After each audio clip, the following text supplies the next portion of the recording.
Skillogy is a platform that connects you with our massive pool of different specialists. When you need additional knowledge or second opinion of your business problems, Skillogy can introduce you to the right specialists. Our specialists consist of groups of thinkers, movers, shakers, and trendsetters to share their knowledge, expertise, and experience with you.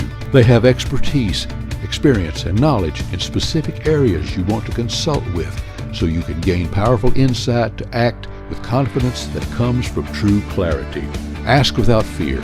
Tell us your problems, and we'll find the specialist to assist you in your decision-making process. Skillogy handles all user requests efficiently and professionally, and with the highest compliance and confidentiality standards to ensure peace of mind and ease of use for all users. Skillogy will help you with various spot consultancies, perform surveys, carry out projects, provide training, placement, and conduct requested events for all business needs. Be part of global knowledge. Be part of new insights. Be part of Skillogy community. Let's join and use Skillogy.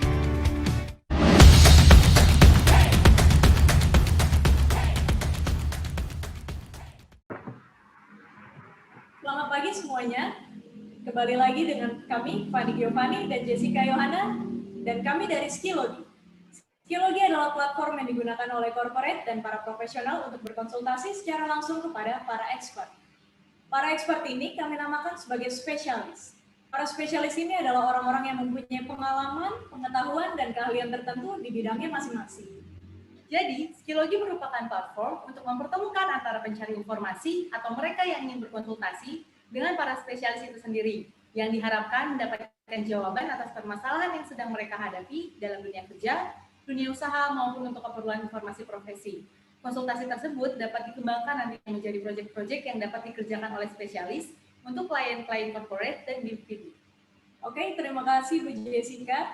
Baik, tanpa menunda waktu, kami akan memperkenalkan satu persatu panelis kita. Yang pertama adalah Dr. Vika Cokronegoro.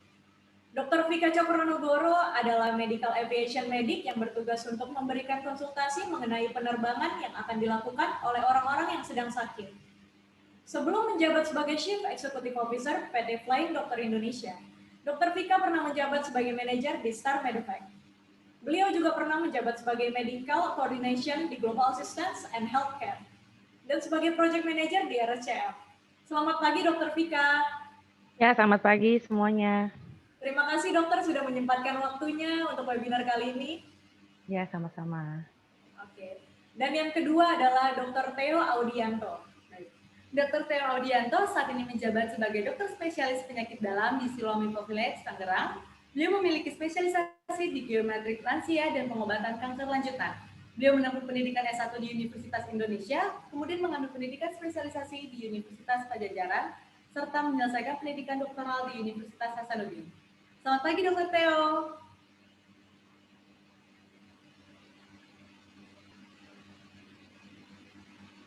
Selamat pagi, Dr. Theo. Mic-nya belum. Selamat pagi. Ya. Terima kasih, Dokter, untuk menyempatkan waktunya pada webinar kali ini. Dan untuk panelis yang terakhir adalah Dr. Ferdianto. Dr. Ferdianto adalah seorang dokter di Rumah Sakit Olahraga Nasional pada Fasilitas Kesehatan Utama. Beliau juga bekerja di klinik untuk konsultasi sebagai freelance consultant. Beliau memiliki spesialisasi pada bidang medical check-up, pelayanan penunjang medis, occupational medicine, dan vaksinasi. Beliau menyelesaikan pendidikan spesialisasinya di Universitas Indonesia. Selamat pagi, Dr. Ferdianto. Selamat pagi.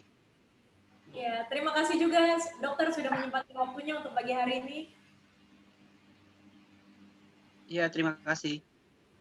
Baik, terima kasih untuk para panelis dan juga Bu Fanny. Kalau begitu bisa kita lanjutkan untuk webinar pada pagi hari ini. Kita akan siapkah Indonesia menerima vaksin?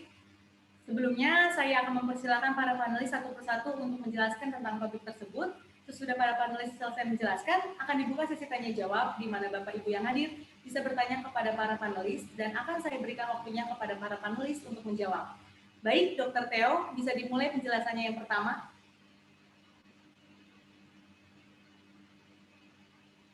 Silakan untuk Dr. Theo, dipersilakan waktu dan tempat. Mic-nya boleh di on ya? Kelihatan?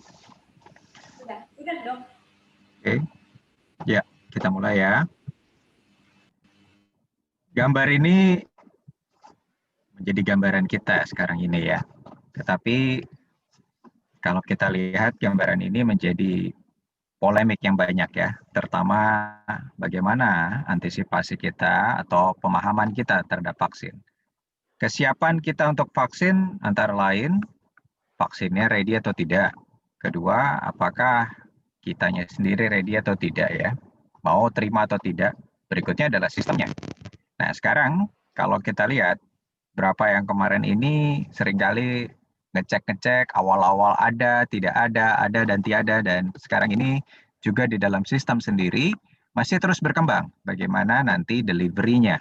Ya, tapi saya bicara pertama ini bukan untuk bicara tentang delivery-nya, tetapi kita akan mengenali ya, kenapa kita perlu vaksin untuk mengakhiri dari pandemik ini ya. Dan apakah kita sudah sampai di situ atau tidak, dan sejauh mana kemajuan yang kita miliki saat ini. Nah, kalau kita lihat kondisi pandemi kita ini sudah cukup mengkhawatirkan karena data ini adalah data 2 hari yang lalu. Kalau kita lihat sekarang ini, maka kemungkinan kita akan sampai ke 100 juta orang ya yang terkena, atau jumlah kasusnya 100 juta. Aktif kasusnya ini adalah seperempatnya, dan kematian yang sudah mencapai 2 juta. Dan di Indonesia sendiri, kita lihat ini kita hampir mencapai 1 juta kasus. Kemudian ini saudara-saudara kita yang meninggal, dan juga rekan-rekan sejawat-sejawat medis juga salah satu yang terbesar meninggal. Ini kita 2,9 yang dari yang terkonfirmasi. Banyak juga yang masih belum terkonfirmasi, kurang lebih ya 27 ribuan. Ini cukup mengkhawatirkan. Kalau kita belajar dari pandemik yang lalu, yang lainnya, ya terakhir kita masih memiliki pandemik besar yaitu adalah Spanish flu. Ini 17 juta orang yang akan meninggal ya, dengan kasus 500 juta. Dan akhirnya setelah kita memiliki ini akhirnya herd imunitas 1 abad yang lalu, tapi kasusnya kurang lebih 17 juta orang. Terakhir kalau kita sudah memiliki flu shot, beberapa kali ini kita bisa menurunkan angka kematiannya. Nah sekarang kalau kita lihat berkaca, misalnya kita akan berkaca pada Spanish flu yang lalu, bagaimana kita lihat di sini? Pandemik ini 2020, 2021, 22, 23, 24, sampai kapan kita akan bisa mengentaskan pandemik ini ya. Sekarang angka kematian rata-rata adalah 3%. Kalau kita bilang sampai 15, kemungkinan kita ya akan siap bahwa 15 juta saudara-saudara kita akan meninggal dalam hal ini. Otomatis kita harus melakukan do something with the imunitas. Karena orang bagaimana membuat infection dengan imunitas ya, infeksi dengan kekebalan. Ini sebagai suatu ilustrasi. Jika kita lihat di sini, jika kita tidak vaksin, maka sebanyak ini orang akan terkena ya. Tetapi kalau kita 20% saja kita bisa vaksin, kita bisa mengurangi. Ada beberapa yang hijau-hijau ini adalah orang-orang yang diimunisasi. Yang biru-birunya ini adalah orang yang tidak terimunisasi, tapi dia akan terlindungi. Bagaimana kalau kita lihat 60% sajalah ya. 60% kita bisa vaksin, kita bisa mengurangi. Dan idealnya kalau kita bisa melakukan vaksin, kita lihat adalah di tatkala hanya 95% yang kita bisa vaksinasi, maka laju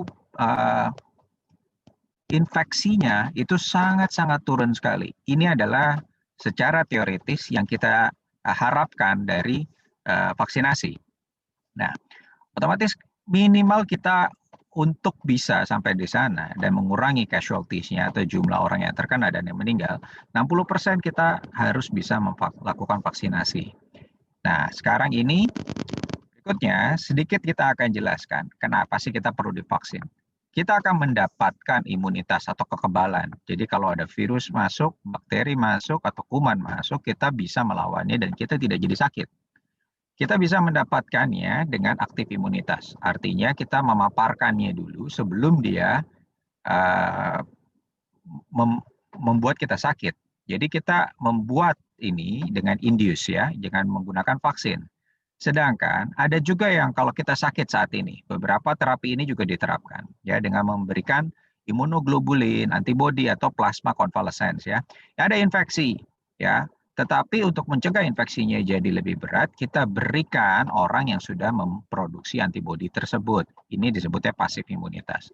Tapi kita bicara di sini adalah vaksin. Sebelum kena, kita belajar dulu dari virusnya, dan tubuh itu memiliki kekebalan untuk dapat menanggulanginya. Ya, ini ada keuntungannya dua. Dia sangat spesifik dan dia memiliki memori jangka panjang. Sedangkan kalau pas lagi pasien yang hanya begini saja, dia tidak memiliki memori jangka panjang. Ya, kalau menggunakan pasif imunitas. Nah, kalau kita bicara jangka panjang, ada dua sel yang berperanan di sini adalah T cell dengan B cell. B cell ini adalah B yang mengingat ya, yang akan memproduksi dia nanti adalah antibodi. Ya, target kita adalah bagaimana supaya B cell ini bisa memproduksi antibodi. T cell ini bisa belajar dan kita akan paparkan ke sel-sel yang ini. Kita sebut sel-sel ini adalah sel-sel APC ya, sel-sel yang menangkap dulu dan mempelajari, kemudian dia akan menyusun strategi, T cell-nya sebagai jenderalnya, lalu B cell-nya akan menghasilkan antibodi. Ya, ini prinsip-prinsip dari vaksin. Kenapa vaksin itu diperlukan 2 kali ya? Ini kita akan lihat. Pertama kali paparan dia belajar ya. Kemudian dia akan batuk. Setelah itu kemudian dia akan terus landai gitu ya. Terus kemudian kalau kita paparkan berikutnya lagi maka responnya akan meningkat. Ini adalah respon yang optimal untuk dia bisa menghasilkan antibodinya. Nah, ini karena itulah diperlukan 1 dan 2 ya. Kurang lebih ini adalah kenapa sih dokter kita harus melakukan vaksin 2 kali, karena 1 pemaparan awal, kemudian kita lihat respon berikutnya supaya kadarnya ini nanti dia bisa memproduksi dengan kadar yang cukup. Selanjutnya, nah sekarang ini menjadi menarik karena vaksin itu jadi banyak. Kalau dulu kita hanya memiliki vaksin yang model begini, adalah virus yang kita nonaktifkan. Nonaktifkan, kemudian kita masukkan, dan si APC-nya ini selnya akan belajar, ya, dia akan belajar terus kemudian membentuk antibodi. Tetapi kelemahannya, ya kadang-kadang di sini seringkali dia imun responnya kurang adekuat, ya, dan dia untuk bikinnya itu butuh biosafety level yang cukup tinggi, gitu ya. Jadi hanya bisa ditumbuhkan di lab-lab tertentu. Nah sekarang sebelum ini kalau ada vaksin-vaksin naik haji, ini adalah vaksin-vaksin subunit atau konjugat. Ini juga ada banyak. Nah, sekarang ini kadang-kadang adalah efektivitasnya lemah. Nah, lalu kita coba-coba bagaimana kalau kita membuat DNA vaksin dan RNA vaksin. Seumur ini barulah hanya dilakukan di lab-lab saja. Tetapi kali ini kalau kita dengar nanti yang namanya Moderna, Pfizer, ini adalah RNA vaksin. Jadi RNA itu adalah isinya dari si virus itu, kemudian kita buatkan supaya isi dari virus itu RNA-nya akan buat proteinnya.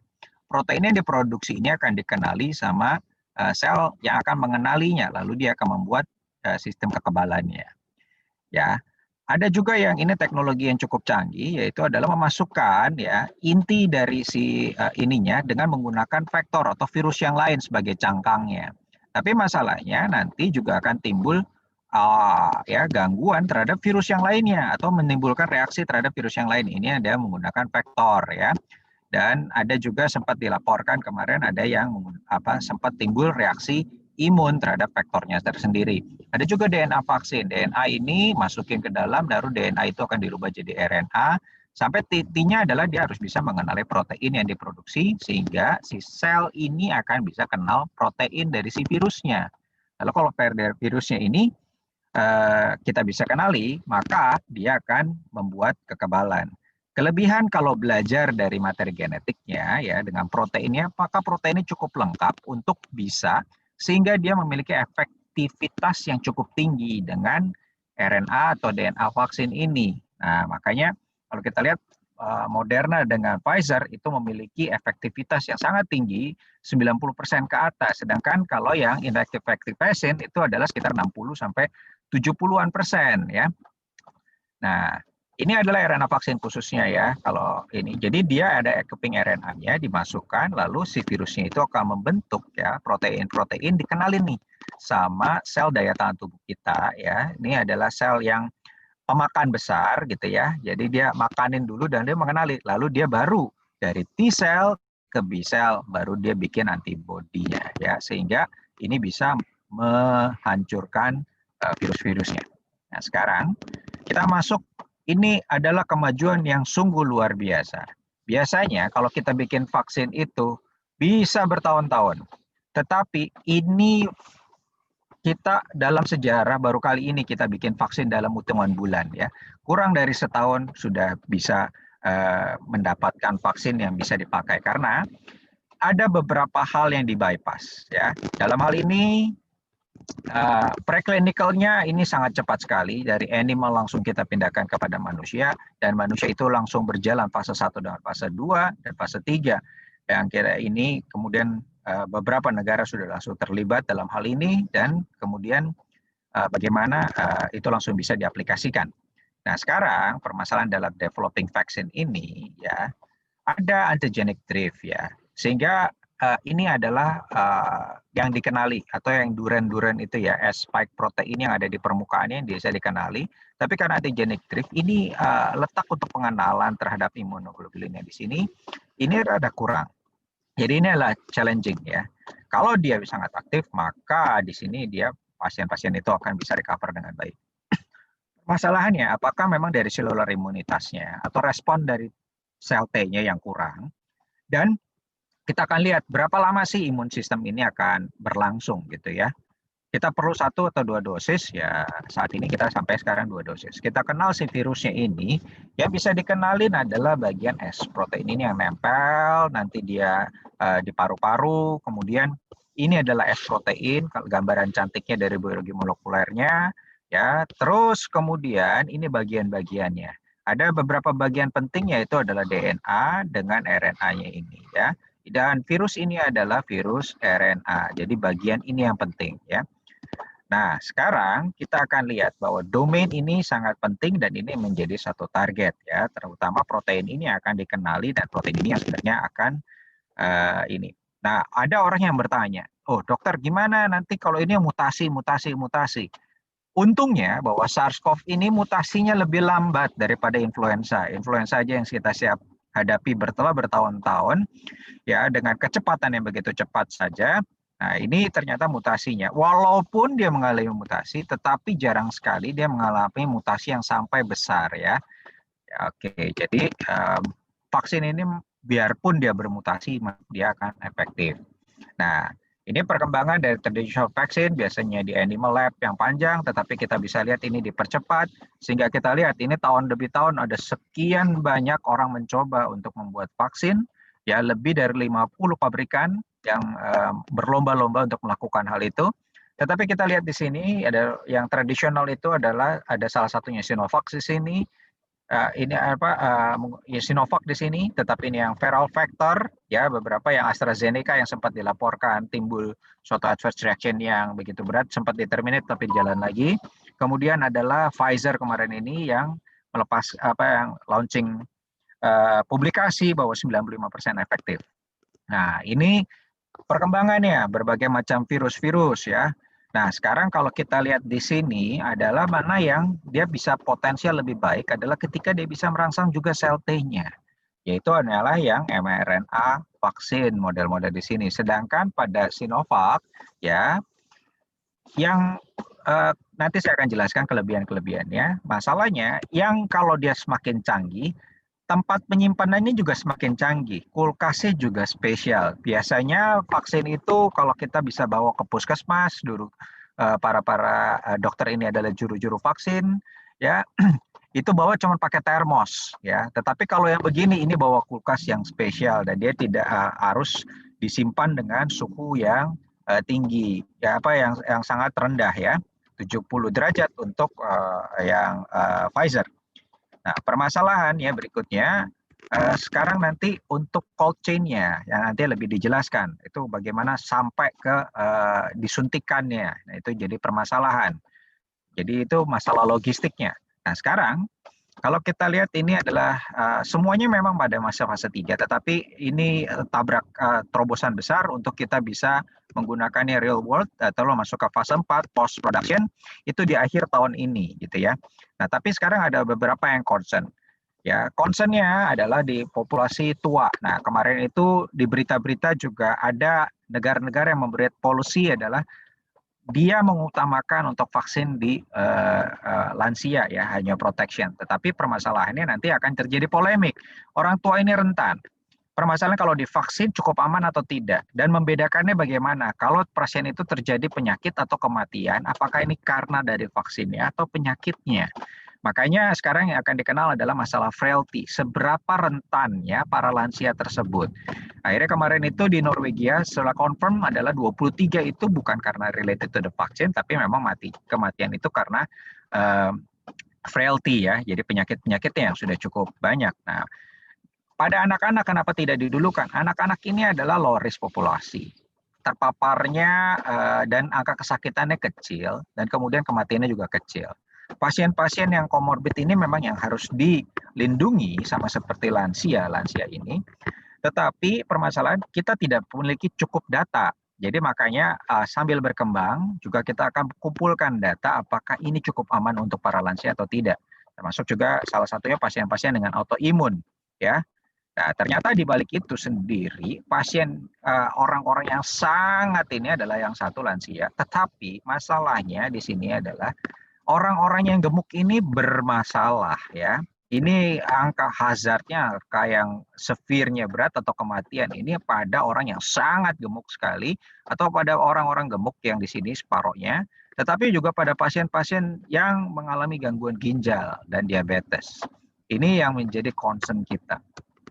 Nah, ini adalah trial yang kita break sebenarnya adalah kita harusnya at intermnya tanggal 31 lalu di launch di sini sehingga kita memiliki data 65,3% dengan vaksin Sinovac. Ini adalah suatu trial phase 3 yang dilakukan di Bandung dan ini yang kita memiliki data ya. Kemudian kita akan lihat, nah setelah ini duitnya memang banyak sekali, kurang lebih di sini, tetapi kita tidak boleh menyia-nyiakan hal ini adalah suatu kesempatan untuk kita semua bisa keluar dari pandemik ini. Ya, sekarang siapa yang akan divaksin? Kemarin ini juga permasalahan ini bukan hanya permasalahan kesehatan, tetapi ini juga jadi permasalahan ekonomi, jadi permasalahan politik ya. Nanti apakah pemaksaan untuk semua orang divaksin itu adalah melanggar HAM atau tidak, nah itu yang menjadi suatu permasalahan atau dilematisnya tersendiri. Tapi kalau kita lihat vaksin platform yang sekarang ini adalah berbagai perusahaan-perusahaan, kita ambil adalah yang Pfizer, Moderna, Sinovac ya, dan yang di-approve juga salah satunya adalah AstraZeneca. Ya, ini kita akan lihat di dalam 2-3 bulan ke depan bagaimana produsen-produsen itu apakah juga bisa produksi karena berbagai macam negara juga berlomba-lomba untuk mendapatkan stoknya. Nah, sekarang ini yang ada dan sudah disuntikan ya mulai dari tanggal 13 kemarin yang dimulai dari Pak Jokowi sendiri adalah Sinovac. Ini adalah SARS-CoV vaksin, namanya adalah CoronaVax. Ya. Yang sempat polemik adalah waktu itu katanya ini dari Verocell. Nanti saya akan jelaskan Verocell itu yang katanya adalah dari monyet ya. Tetapi apakah itu sebenarnya Verocell sendiri? Nah, kita akan lihat di sini CoronaVac adalah dia diaktifkan, dia dikembangkan memang ya pada sel kultur. Jadi bukan monyet yang kita diambil, tetapi sel kultur yang dulunya berasal dari African Green Monkey. Ya, sel ini bisa untuk mengembangbiakan si virusnya sendiri. Kemudian dia diaktifasi dengan menggunakan beberapa macam alat ramuan-ramuan ini gitu ya. Ya, terutama karena itu adalah banyak mengandung aluminium hidroksida ya. Dan ini kemudian dia setelah si virusnya dinonaktifkan, jadi virusnya sendiri tidak dapat berkembang biak lagi, tetapi sejumlah ini akan dimasukkan sehingga dia akan menimbulkan imun ya, pembelajaran buat imun dan dia bisa memproduksi imunoglobulin tersebut. Nah, ini Verocell. Ini sebenarnya sel kultur ya. Jadi sel-sel ini yang sudah dari 1962 ini dikembangkan oleh ilmuwan dari Jepang untuk diinokulasi virusnya. Jadi virusnya ditanam di sini, jadi virusnya jadi banyak di dalam sel-sel ini. Kemudian diambil, kemudian habis itu virusnya dinonaktifkan dengan menggunakan tadi ya beberapa chemical tersebut. Nah, hasilnya si CoronaVac ini ya dari Brazil itu 78%, di Turki ini luar biasa lebih dari 90%, sedangkan di Indonesia ada 65,3% ya. apapun virus menurut WHO di atas dari 50% pasti memiliki dampak untuk menurunkan angka kesakitan dan kematian dan burden atau beban dari penyakit pandemik ini. Ya, permasalahannya adalah kadang-kadang data-datanya, apakah belum politicalnya segala macam. Nah, teknologinya sendiri kita lihat di sini kan harus disimpannya adalah pada seperti kita vaksin flu ya, atau pada vaksin-vaksin flu yang sering kali diterima oleh orang-orang yang mau berangkat haji ya, atau orang-orang yang rajin sekali untuk melakukan vaksin flu, atau dia mau sering terbang atau sering berpergian, maka flu-flu vaksin ini sering untuk didapatkan. Ini sangat mudah sekali. Corona vaksin ini stable ya buat 3 tahunan. Nah, sekarang kalau kita lihat, dok, kalau saya disuntikan, lalu apa yang akan terjadi? Ini yang KIPI atau kejadian ikutan pasca imunisasi. Nah, dari penelitian yang sudah dipublish sendirinya adalah grade 1. Jadi ini adalah keluhan-keluhan yang ringan. Yang berat kemarin itu yang sempat dilaporkan dan jadi heboh di media massa adalah grade 3 ya. Jadi sampai ada gangguan yang mengancam jiwa. Sedangkan kalau grade 1 ini palingan hanyalah nyeri di daerah lokasi saja. Ya kadang-kadang ada beberapa orang yang sekarang ini kalau divaksin keluhannya adalah ngantuk setelah itu ya.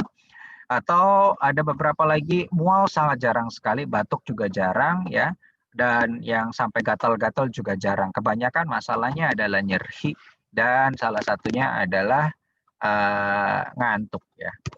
Jadinya jadi kesimpulan kita saat ini, kita bisa bahwa vaksin ini adalah suatu kemajuan yang luar biasa. Dan vaksin ini menjadi salah satu harapan kita ya. Dan sekarang ini data terus, tetapi sikap yang kita ambil, kita akan, bukan kita menjadi kelinci percobaan, tetapi adalah ada harapan. Take it or leave it sebenarnya ya. Dan ini kemudian kalau dilihat vaksin-vaksin yang aktif ini relatif dia aman ya, kelebihannya dia aman. Terus kemudian efekasinya memang agak problem, tetapi apapun di atas 50% ambil karena kita bisa menurunkan angka kesakitan tersebut. Oke, saya rasa cukup sampai di sini dan berikutnya akan dilanjutkan oleh sejawat saya yang lainnya. Terima kasih. Baik, terima kasih Dr. Theo atas pemaparannya kali ini. Dan sekali lagi saya mengingatkan untuk Bapak Ibu yang ingin berkonsultasi lebih lanjut dan lebih dalam lagi bisa menghubungi panelis kami melalui psikologi.com. Selanjutnya untuk Dr. Ferdianto, silakan waktu dan tempat dipersilakan. Baik, terima kasih dari pihak Psikologi yang sudah memfasilitasi kegiatan webinar pada hari ini ya.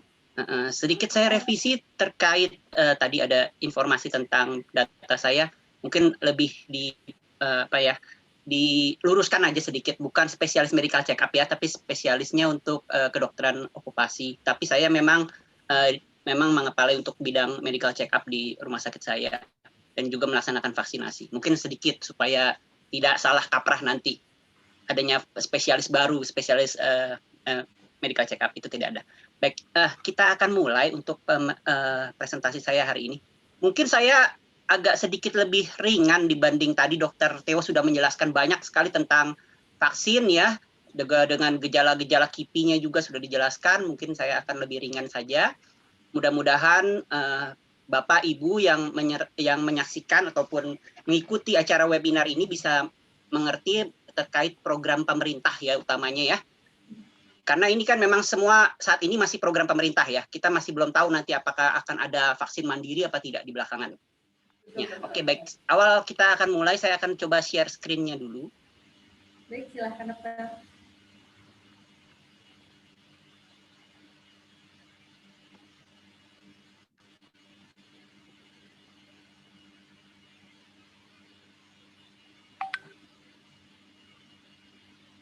Baik, oke.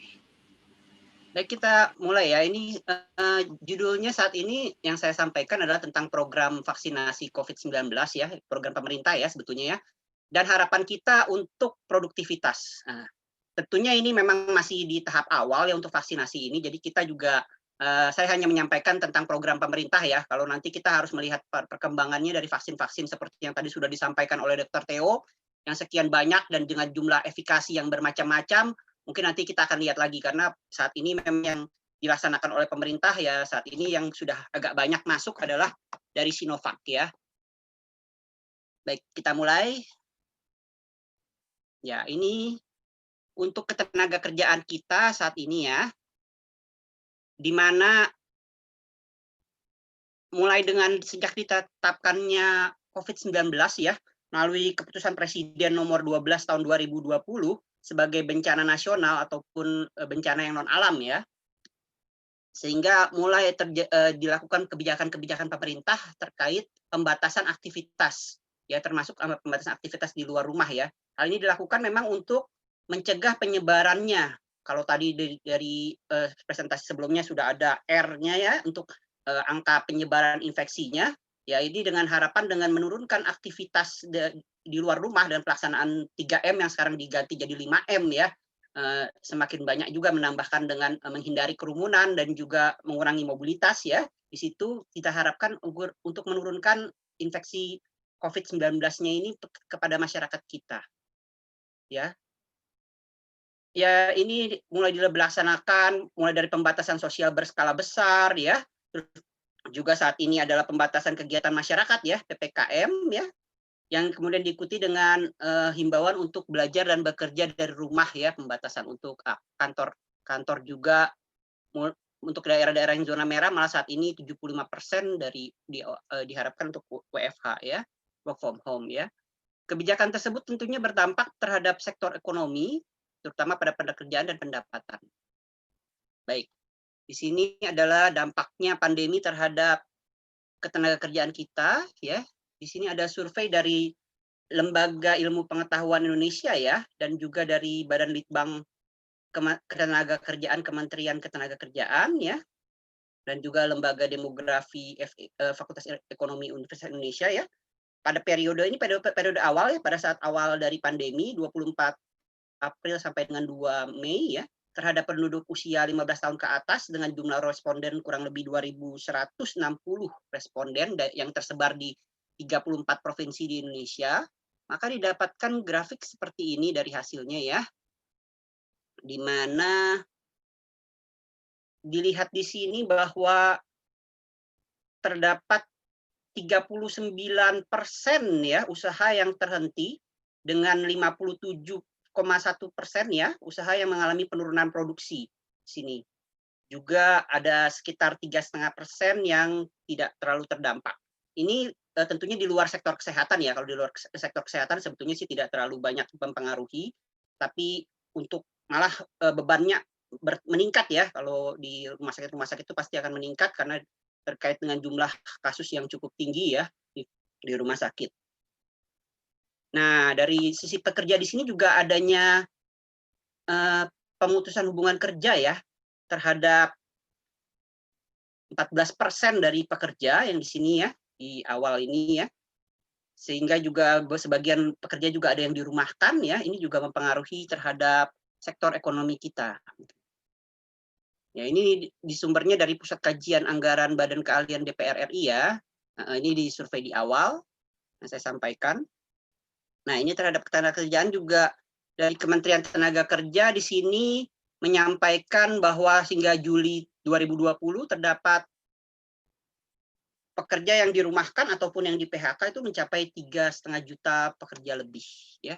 Sini. Ini disampaikan oleh Menteri Ketenagakerjaan Indonesia ya waktu dilakukan rapat koordinasi dengan sejumlah pejabat di lingkungan Dinas Tenaga Kerja di se-Indonesia ya. Nah, ini vaksin ya. Vaksin ini adalah suatu senyawa biologis ya yang diberikan kepada seseorang dengan maksud untuk menghasilkan kekebalan terhadap suatu penyakit dengan cara menstimulasi produk antibodi. Baik.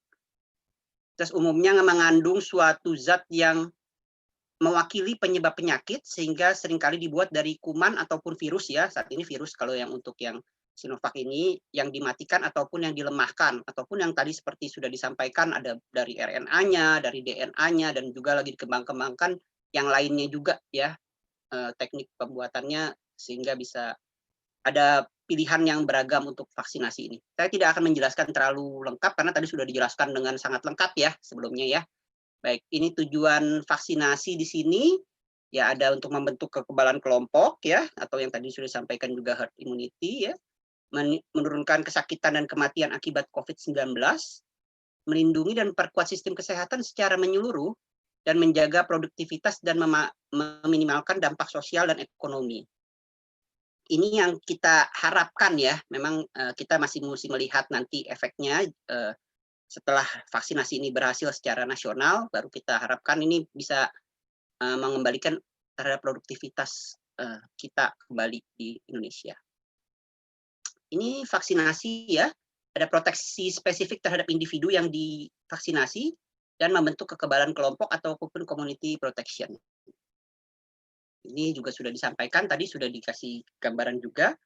Ya, herd immunity ini adalah kekebalan kelompok ya, adalah suatu kondisi ketika sebagian besar orang dalam suatu kelompok telah memiliki kekebalan terhadap penyakit infeksi tertentu. Ya. Umumnya ini tercapai bila 70% atau lebih komunitas sudah dilakukan vaksinasi, coverage-nya dari vaksinasinya ini. Tapi memang tergantung dari efikasi vaksinnya sendiri, karena ada hitungannya sebetulnya untuk yang ini. Kalau efikasinya berapa, dia membutuhkan sekian persen dari komunitas yang akan divaksin sebetulnya.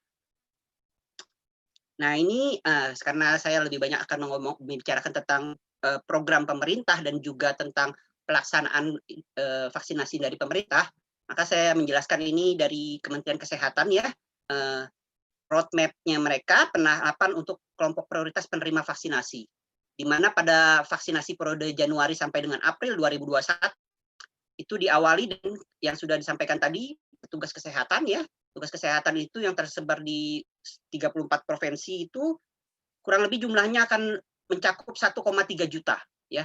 Nah, ini jumlahnya. Tapi mungkin akan berkurang juga karena tergantung juga kan ini jumlah coverage jumlah dari tenaga kesehatan kita seluruhnya. Tapi kan ada juga beberapa nanti yang mungkin tidak mendapatkan vaksin di periode ini karena memang contohnya usianya di atas 60 tahun dan lain sebagainya yang tidak bisa masuk di sini dulu, mungkin akan berkurang jumlahnya juga.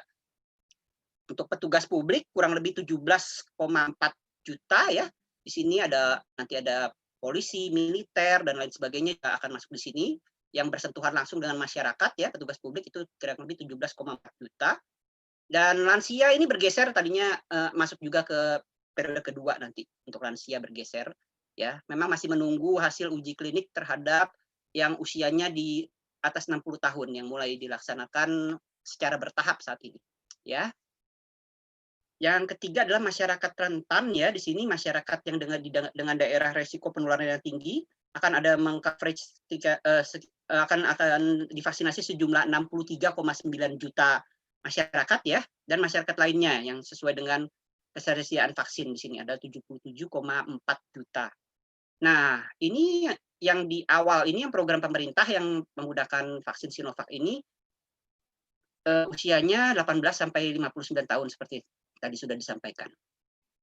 Kalau umur 60 tahun ke atas masih menunggu nanti setelah uji klinisnya tambahannya selesai ataupun untuk vaksin jenis lainnya juga yang akan masuk juga nanti ke Indonesia, tapi mungkin di periode ke kuartal ketiga atau kuartal keempat di 2021 nanti akan masuk juga sebagian. Vaksinasi ini dapat dilakukan juga terhadap komorbid tertentu, tapi ada ketentuannya nanti untuk komorbid itu penyakit-penyakit penyerta ya, nanti akan dipaparkan lebih lanjut. Di sini tahap perencanaan dari pemerintah mulai dari pendataan sasarannya, terus pendataan dan penetapan fasilitas pelayanan kesehatannya, terus registrasi dan verifikasi, serta perhitungan kebutuhan serta penyusunan rencana distribusi vaksin dan logistik lainnya. Ya. Ini pendataan sasaran mulai dari sistem informasi satu data vaksinasi COVID-19 ya dari Kementerian Kesehatan bekerjasama juga dengan lembaga Kominfo ya, Kementerian Informasi juga saat ini yang ada beberapa aplikasi yang digunakan juga untuk mendata mulai dari tenaga kesehatan dulu ya saat ini ya, tapi nanti akan dilanjutkan mulai dari nama, nomor induk kepegawaian, nomor induk kependudukan maaf, dan juga alamat tempat tinggal ya. Melalui sistem informasi satu data nanti diperoleh sasaran penerima vaksin ya, nanti akan di-blast SMS juga ya.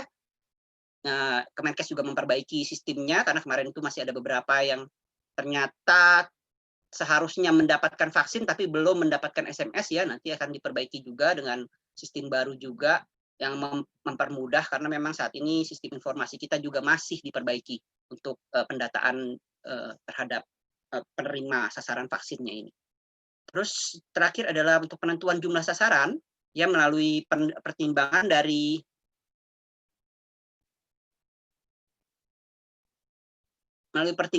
penetapan jumlah sasaran yang menerima ini melalui pertimbangan dari KPCPEN ya nanti ya, ada komisi tertentu ya memang untuk pemulihan ekonomi nasional kita itu nanti ada komitenya itu ya, untuk penetapan jumlah sasaran kelompok penerima vaksin untuk tingkat provinsinya dan kabupaten kota untuk penangkapan untuk mempertimbangkan cadangan kebutuhannya. Ini semua diambil dari Direktorat Jenderal Pencegahan dan Pengendalian Penyakitnya Kemenkes ya data ini ya. Nah, ini kapasitas pelaksanaan pemberian vaksinasi atau imunisasi sama aja sih karena memang dulu kita sebutnya imunisasi, makanya KIPI juga masih menggunakan kejadian ikutan pasca imunisasi, tapi imunisasi ini vaksinasi sebetulnya sama saja, cuman bahasanya aja yang disampaikan di sini. Dari Dinas Kesehatan dan juga Kementerian Kesehatan sudah melaksanakan pelatihan ya terhadap vaksinator, terhadap tenaga kesehatan nih untuk melakukan vaksinasi ini di sejumlah puskesmas, rumah sakit maupun kantor-kantor kesehatan pelabuhan. Ya, ini untuk distribusi dan juga nanti untuk fasilitas pelayanan kesehatan yang bisa melayani penyuntikan vaksin COVID nanti yang program pemerintah. Nah, ini proses pelayanannya ada 4 meja ya. Nanti saya kasih gambaran aja. Mungkin nanti di tahap ketiga ataupun tahap keempat nanti mungkin untuk masyarakat umum juga akan masuk. Jadi kita sekedar informasi aja bahwa nanti akan ada meja pertama untuk meja pendaftaran ya, di mana kalau peserta sudah mendapatkan barcode ataupun e-tiketnya nanti bisa menunjukkan kepada petugas ya bahwa sudah terdaftar dan mendapatkan verifikasi kepada sistem yang satu vaksinasi itu ya. Nanti dari aplikasi Pikirnya maka akan didata bahwa yang bersangkutan berhak mendapatkan vaksin. Terus nanti di meja kedua akan dilakukan screening ya, akan dilakukan anamnesa, pemeriksaan fisik untuk melihat apakah ada penyakit-penyakit penyerta, dan juga di meja ketiga nanti dilakukan vaksinasi kalau memang lolos semuanya ya. Terus penyuntikannya itu akan dilakukan dan petugas akan menuliskan nama vaksin, nomor vaksin, dan juga nanti akan diberikan sertifikasi setelahnya, sertifikat di meja keempat ya, setelah dilakukan pencatatan, diobservasi nanti setelah vaksinasi itu harus menunggu dulu selama 30 menit ya, karena kita mau melihat apakah ada KIPI yang seperti tadi sudah disampaikan oleh Dr. Theo ya, untuk KIPI-nya apakah ada atau tidak. Kalau tidak ada ya nanti boleh pulang ya. Tapi kalaupun nanti pasca 30 menit misalnya terjadi sesuatu, itu pun bisa melaporkan ke Vaskes yang bersangkutan untuk disampaikan kembali kepada pemerintah, ada komite khususnya juga ya untuk terkait KIPI ini untuk mengakses apakah ini berkaitan dengan vaksinnya itu ataukah tidak ya. Next adalah ini alur-alur pelayanannya dari meja 1, meja kedua, meja ketiga. Prinsipnya pelaksanaan harus tetap mengikuti prokes ya, protokol kesehatan ya, dengan pencegahan dan perlindungan infeksi, di mana setiap orangnya harus berjarak minimal 1-2 meter ya. Untuk setiap pelaksanaan pengantrian juga jumlahnya juga dibatasi ya. Biasanya hanya berkisar antara 10-20 peserta aja yang divaksinasi ya untuk satu tahapannya, satu fasenya. Baik, ini pelaksanaan pemberian vaksinasi. Nah, ini ada Sinovac yang dipakai untuk pemerintah. Saya sekali lagi bukan menjualkan Sinovac karena bukan Sinovac yang kita sampaikan di sini, melainkan ini hanya program pemerintah. Jadi yang sementara ini yang dilaksanakan adalah menggunakan Sinovac. Tapi nanti pasti akan menggunakan vaksin-vaksin lainnya juga seperti disampaikan Pfizer, Moderna dan lain sebagainya. Ya. Tapi ini yang sudah mulai terlaksana, yang terutama di rumah sakit kami juga sudah melaksanakan ini untuk pemberian vaksinasi. Jadi diberikan 2 dosis ya dengan jarak minimal 14 hari ya untuk membentuk kekebalan tubuhnya ya. Bisa dilakukan oleh dokter, perawat maupun bidan ya untuk penyuntikannya yang sudah terlatih ya, udah ada pelatihannya untuk vaksinatornya juga ya. Kelompok usia tertentu ya 18 sampai 59 tahun dilaksanakan di fasilitas kesehatan seperti puskesmas, RSUD, ya, ataupun rumah sakit swasta, ataupun kerjasama dengan klinik, kantor-kantor perusahaan. Nah ini masih belum ya, kita masih belum tahu nanti kalau kantor-kantor perusahaan. Tapi kalau klinik-klinik yang vaksinasi, yang memang melaksanakan vaksinasi itu udah ada memang kayak rumah-rumah vaksin gitu sudah beberapa sudah diikut sertakan ya terhadap ini untuk program vaksinasinya ini. Ini dosis dan pemberiannya ya. Tadi sudah disampaikan sebetulnya yang Sinovac ini termasuk inactivated virus ya. Dosisnya dikasih 0,5 ml ya, disuntikan intramuskular. Intramuskular itu masuk ke dalam otot jadinya ya. Nah, masuk ke dalam otot agak lebih dalam lah ya. Next, ini adalah yang dari Bandung ya, yang dari uji klinis tahap 3 yang dari Bandung. Ini saya juga ambil dari data dari UNPAD-nya, di mana didapatkan efikasi tadi sudah disampaikan juga 65,3% ya. Dengan jumlah yang divaksin itu ada 7 yang jadi positif ya, dan 18 yang tidak mendapatkan vaksinnya atau placebo tidak mendapatkan vaksin itu ada 18 yang positif ya. Oke, next lagi ini ya tadi sudah disampaikan juga oleh Dr. Theo ini ya. Di Indonesia 65,3% ya, dengan jumlah relawan kita 1.620 ya. Sedangkan yang di Turki itu didapatkan 91,25% ya, dengan jumlah relawan 1.322 orang ya. Kalau di Brazil ini ada revisi kemarin perbaharuan dari yang 78% setelah adanya jumlah perhitungan baru. Karena adanya kasus baru juga tambahan sih, menjadi direvisi menjadi 50,4% ya, diperbarui dari 78% untuk yang di Brazil kemarin. Sumber ini dari CNN Indonesia ya, saya ambil gambarnya ini ya. Nah, ini kriteria vaksinasi Sinovac bagaimana mencapai persetujuan untuk mendapatkan izin darurat dari BP POM ya. Di sini dari Kompas saya ambil data gambaran ini, tapi kita lebih jelas lagi bisa lihat di slide yang ini bahwa persetujuan penggunaan saat darurat atau emergency use of authorization ya. Ini untuk vaksin itu sudah dilakukan uji klinik fase 1 dan fase kedua tadi seperti sudah disampaikan dengan keamanan dan imunogenitas vaksinnya yang sudah dilihat ya. Dengan data klinik fase 3 dilakukan analisis pemantauan 3 bulan ya. Saat ini baru 3 bulan, kalau 6 bulan nanti mungkin akan bertambah lagi ya, karena kita harus sebetulnya sampai 6 bulan mungkin akan berubah lagi nanti efikasi dari vaksinnya ini juga setelah 6 bulan, karena ini saat ini masih 3 bulan posisinya ya. Ya, data mutu lengkap dengan stabilitas minimal 3 bulan itu untuk syaratnya untuk penggunaan saat darurat. Sekali lagi saya sampaikan juga bahwa ini penggunaan saat darurat ya.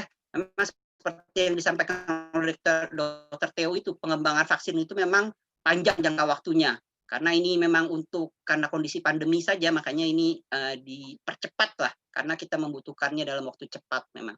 Ya, kriteria-kriterianya sudah dilakukan, darurat kesehatan sudah ditetapkan oleh pemerintah, terus terdapat cukup bukti ilmiah terhadap keamanan dan khasiat dari obatnya ini, terus memenuhi standar yang berlaku dan tata cara pembuatan obat yang baik, terus memiliki manfaat yang lebih besar daripada risiko, dan belum ada alternatif pelaksanaan yang memadai dan disetujui untuk diagnosa, pencegahan atau pengobatan. Jadi pengobatannya karena memang belum ada ya, makanya ini yang mendasari terhadap dilakukannya persetujuan penggunaan saat darurat ini atau UEA ini ya.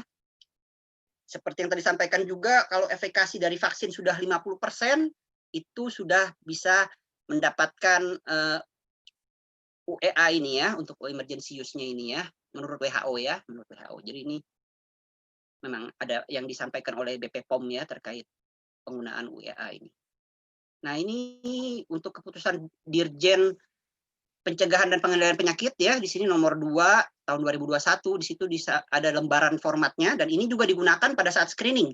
Nanti pada saat Bapak Ibu di screening misalnya akan menerima vaksinasi, akan ditanyakan pertanyaan-pertanyaan ini untuk memastikan apakah Bapak atau Ibu bisa mendapatkan vaksinasi ya. Ada nanti kriterianya, apakah vaksinasi ini akan diberikan, apakah ditunda, apakah mungkin di belakangan, tidak di fase yang saat ini. Ya, Ini juga sama seperti tadi sampaikan, nanti ada penyakit-penyakit apa saja yang akan perlu ditanyakan dalam interviewnya di sana.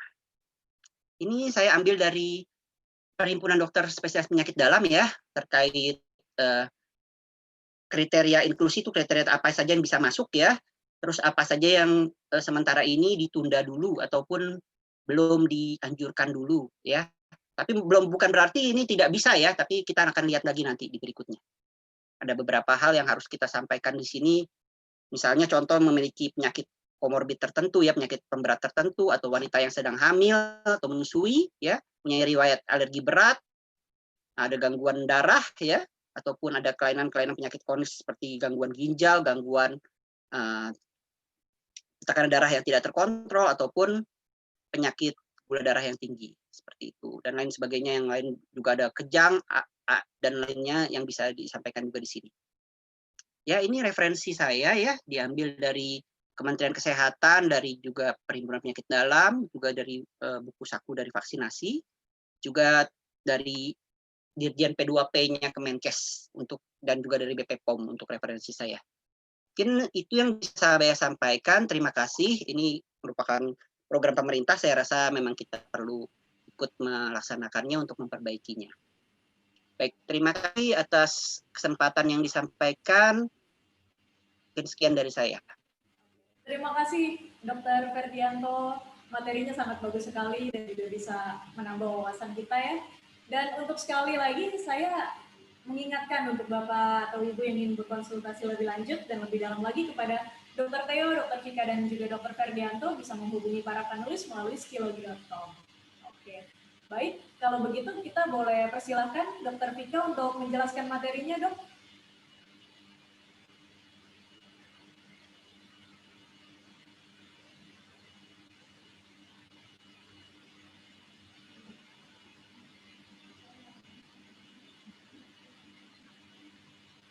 Mic-nya bisa di-unmute, Dr. Vika.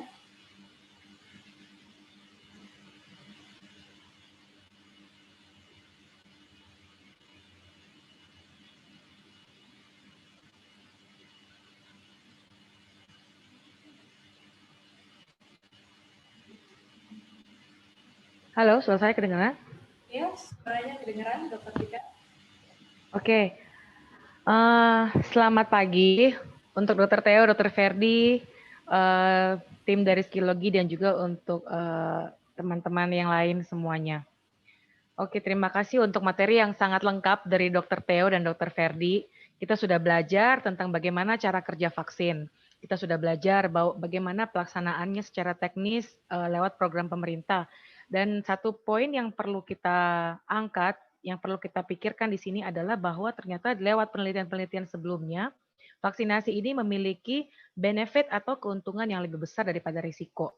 Tentu sambil penelitian terus-menerus dilanjutkan untuk mendapatkan data-data yang lebih akurat tentang vaksin ini.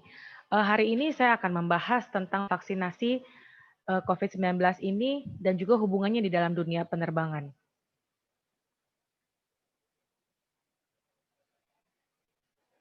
Oke. Kita tahu bahwa dunia penerbangan sendiri itu sangat erat kaitannya. Kalau tadi Dr. Ferdi juga sudah sempat sebut bahwa ternyata adanya pandemi ini sangat berdampak pada kondisi sosial ekonomi. Nah, dunia penerbangan sendiri itu merupakan motor dari penggerak ekonomi itu. Karena dalam dunia penerbangan ini akan terlibat di sana tourism, kemudian dunia travel, untuk bisnis travel juga, untuk liburan dan segala macam.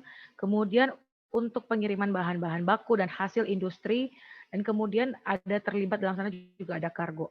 Dalam dunia ini saja, itu ada banyak sekali pekerja, termasuk dari airline, dari airport, kemudian dari kru, dan termasuk ground handling, dan dari dunia tourism kita tahu, dari dunia perhotelan, dan dunia ekonomi kreatif, dan segala macam sangat erat hubungannya dengan dunia aviasi.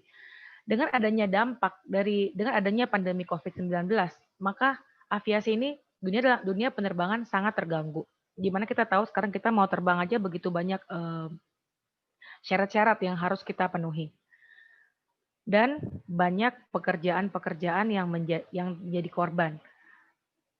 Kemudian menurut data-data sebelumnya, adanya kerugian dunia penerbangan sendiri karena pandemi ini dari data IATA atau International Air Traffic Association, Air Travel Association, dari sepanjang 2020 adanya pengurangan kursi kursi dari airline yang ditawarkan sebesar 51%, di mana ada terjadi penurunan penumpang sebanyak 2.851 juta penumpang dengan potensial loss-nya itu sekitar 391 miliar USD. Untuk tahun 2021 sendiri itu sudah diperkirakan akan ada tetap pengurangan tempat duduk sebesar 40-47% dengan pengurangan penumpang sebanyak 1.129 sampai 1.360 juta penumpang dengan potensial kerugian itu sebesar 163 sampai 194 miliar USD. Nah, bagaimana di Indonesia? Menurut data dari BPS dari April 2020 sepanjang kuartal pertama itu sudah terjadi penurunan minus 13,21% dibandingkan dengan periode tahun yang sama di tahun sebelumnya. Kemudian di kuartal kedua, menurut data di Agustus 2020, kontraksi yang terjadi dalam dunia penerbangan sendiri itu mencapai 80,23%, di mana hal ini sangat mempengaruhi performance dari airline-airline yang ada di Indonesia. Garuda Indonesia sendiri sudah mengalami kerugian minus 58,18%,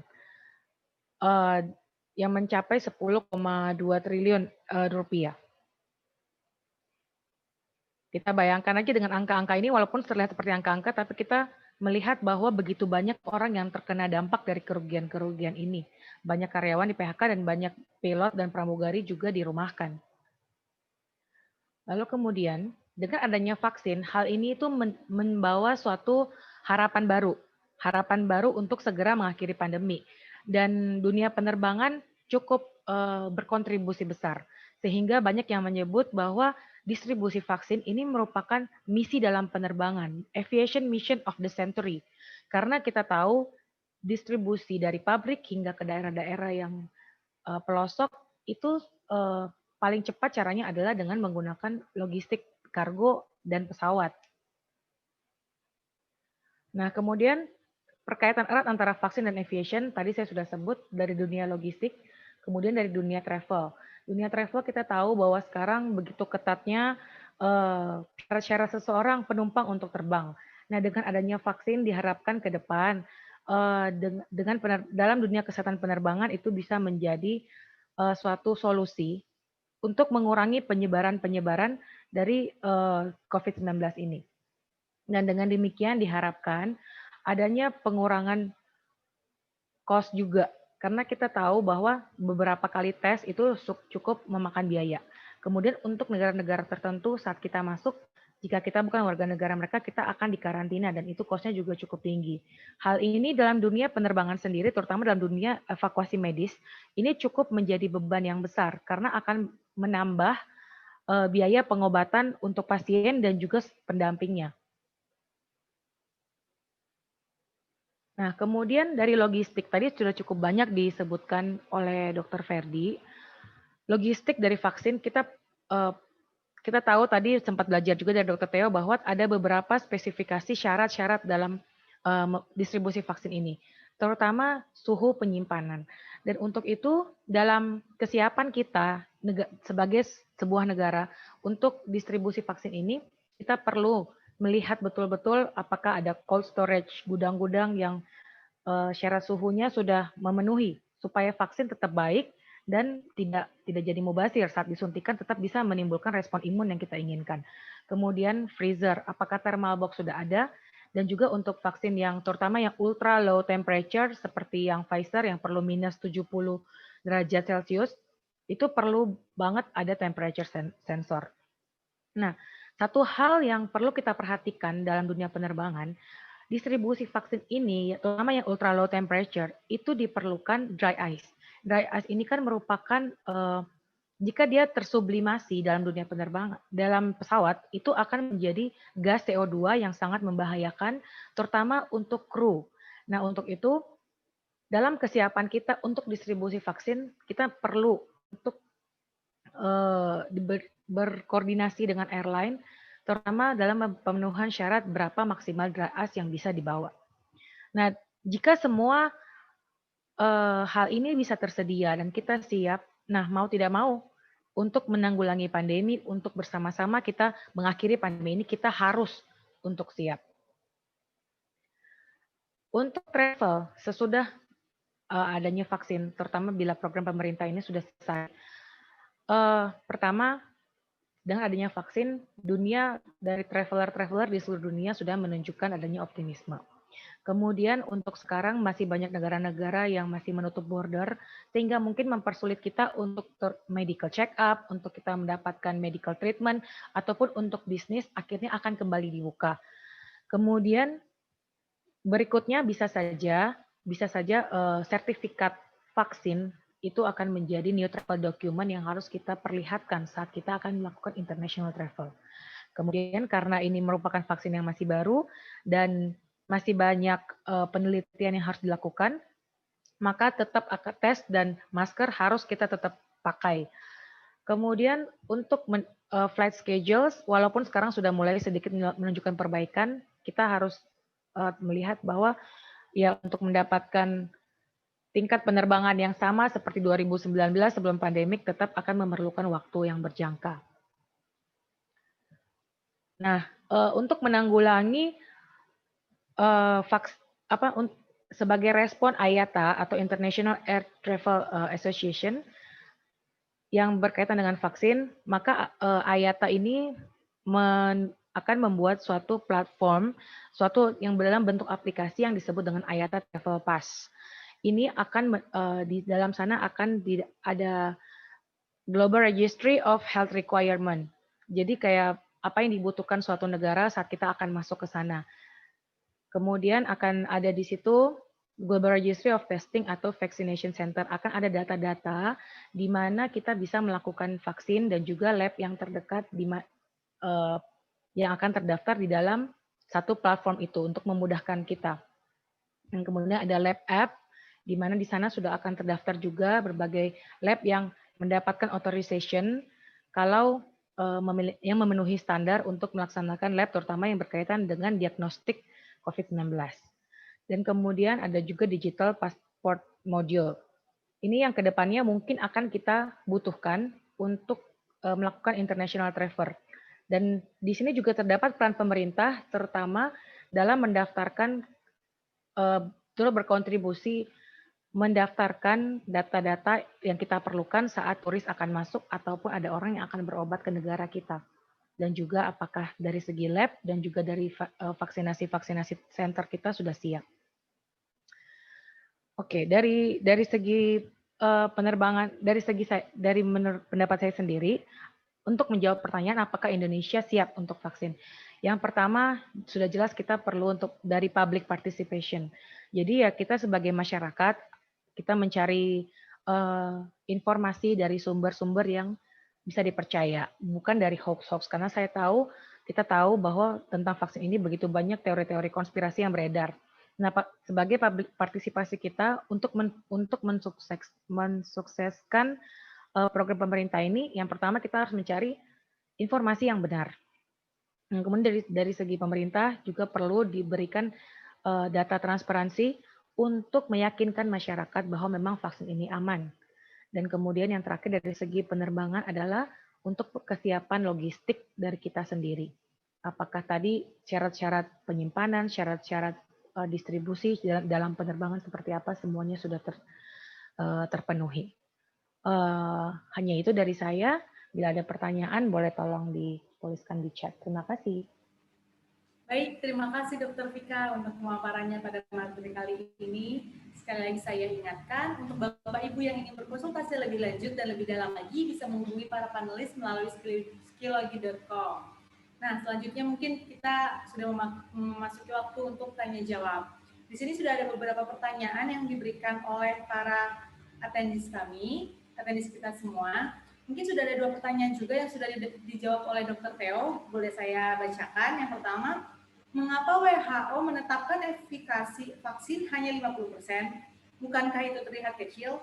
Dan Dr. Theo sendiri menjawab, memang kecil. Namun apapun langkah di mana memiliki efektivitas untuk mengurangi kasus akan tetap dipilih setidaknya 50% karena dapat menurunkan kasus hingga 50% jika 50% tervaksin. Seperti itu. Dan untuk pertanyaan yang kedua, selamat siang para dokter yang keren. Saya awam nih, jika ada varian baru COVID-19, apakah vaksin yang sekarang harus diupdate versinya atau bagaimana? Terima kasih, Bu. Tidak, karena mutasi saat ini tidak mempengaruhi respon imunitas terhadap vaksin. Masih tetap SARS-CoV-2, hanya mutasi yang mengakibatkan lebih mudah manusianya terinfeksi. Untuk Dr. Theo sendiri, apakah ingin menjelaskan lebih dalam atau menurut dokter sendiri jawaban tersebut sudah cukup menggambarkan dan menjawab dari pertanyaan tersebut?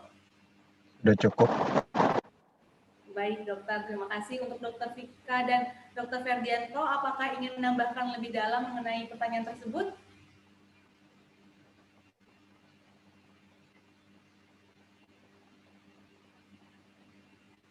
Bagaimana untuk Dokter Vika, apakah ingin menambahkan? Udah lengkap dari Dokter Theo kayaknya. Baik, untuk Dokter Ferdianto sudah cukup, apa ingin menambahkan kembali? Iya, sudah cukup ya. Memang saya sedikit sudah bagus ya dari Dokter Theo. Saya rasa cuman saya sedikit menyampaikan bahwa memang saat ini kan vaksin yang ada memang masih dilihat lagi nih. Maksudnya kan ini harusnya sebetulnya sampai 6 bulan ya untuk melihat efikasinya sebetulnya. Ya, jadi memang saat ini yang ada adalah data 3 bulan ini, dan memang WHO menetapkan untuk yang emergency use ya, memang bukan untuk yang nanti vaksin yang benar-benarnya. Nanti efektivitas vaksin benarnya mungkin akan keluar belakangan nanti datanya. Jadi untuk yang saat ini 50% ke atas kita manfaatkan untuk menciptakan kekebalan. Itu yang paling utama mungkin yang dari saya. Ya, terima kasih. Oke. Baik, dokter, terima kasih. Ada pertanyaan lagi untuk dokter-dokter ini. Karena ini program dari pemerintah, jika vaksin menimbulkan efek samping serius, bagaimana penanganannya? Apakah ada jaminan dari pemerintah? Bisa dijawab dari Dokter Ferdi atau Dokter Vika atau Dokter Theo? Baik, saya coba jawab sedikit ya. Saat ini yang dilaksanakan di rumah sakit ataupun fasilitas-fasilitas kesehatan, puskesmas dan lain sebagainya, kita sudah punya protokol untuk melaporkan KIPI namanya. KIPI itu kejadian pasca imunisasinya ini, pasca infeksi vaksinasinya ini. Jadi ada sedikit yang bisa saya sampaikan. Apabila terjadi KIPI, maka masyarakat yang mengalami KIPI harus melaporkan ke puskesmas ataupun fasilitas yang tempat dia divaksinasi. Jadi pada saat nanti kita selesai vaksinasi, kita akan mendapatkan semacam kartu vaksinasi. Ya, kartu vaksinasi itu di situ di bawahnya tertulis nomor CP. Nomor CP itu nomor kontak person yang bisa kita hubungi kalau terjadi KIPI. Nah, kita akan melaporkan kepada vaskes tersebut jadinya. Jadi kan KIPI-nya ini ada beberapa ya. Kalau misalnya kita pada saat masa tunggu kita yang 30 menit setelah kita divaksinasi itu terjadi KIPI, langsung ditangani oleh vaskes tersebut. Ya, pengobatan maupun tindakan-tindakan yang harus dilakukan, baik itu reaksi alergi seperti shock anafilaktik ya, maksudnya reaksi alergi berat ya ataupun apa, itu langsung ditangani di tempat pada saat itu. Tapi kalau kita sudah pulang, kita menghubungi ke nomor CP-nya tersebut, lalu nanti akan ditangani tentunya. Tentunya akan ditangani dulu secara medis sambil dilakukan pelacakan. Kita akan mengirimkan data dari vaskesnya ini ke komite KIPI. Jadi ada komite tertentu yang akan mengecek apakah ini betul, apakah ini efek samping dari vaksin, apakah karena sebab yang lain gitu. Itu yang perlu kita cek lagi dari situ. Nah, apabila nanti ditemukan dugaan serius, vaskesnya itu, fasilitas kesehatannya itu, misalnya rumah sakit ataupun puskesmas itu harus melaporkan ke dinas kesehatan setempat ya. Semua pembiayaannya akan ditanggung oleh pemerintah kalau untuk terkait dengan itu. Ya, tapi memang harus aktif dari pihak yang menerima vaksinasi untuk menyampaikan kalau sudah pulang ke rumah ya, karena kita tidak takut juga kita untuk ini. Tapi secara garis besar yang sudah disampaikan oleh Dr. Theo tadi, bahwa umumnya KIPI yang didapatkan adalah yang ringan seperti demam, sakit kepala, terus juga ada nyeri di area tempat suntikan dan lain sebagainya yang lebih ringan lah. Ngantuk ya tadi yang disampaikan. Betul, memang agak ngantuk memang setelah menerimanya. Baik, terima kasih.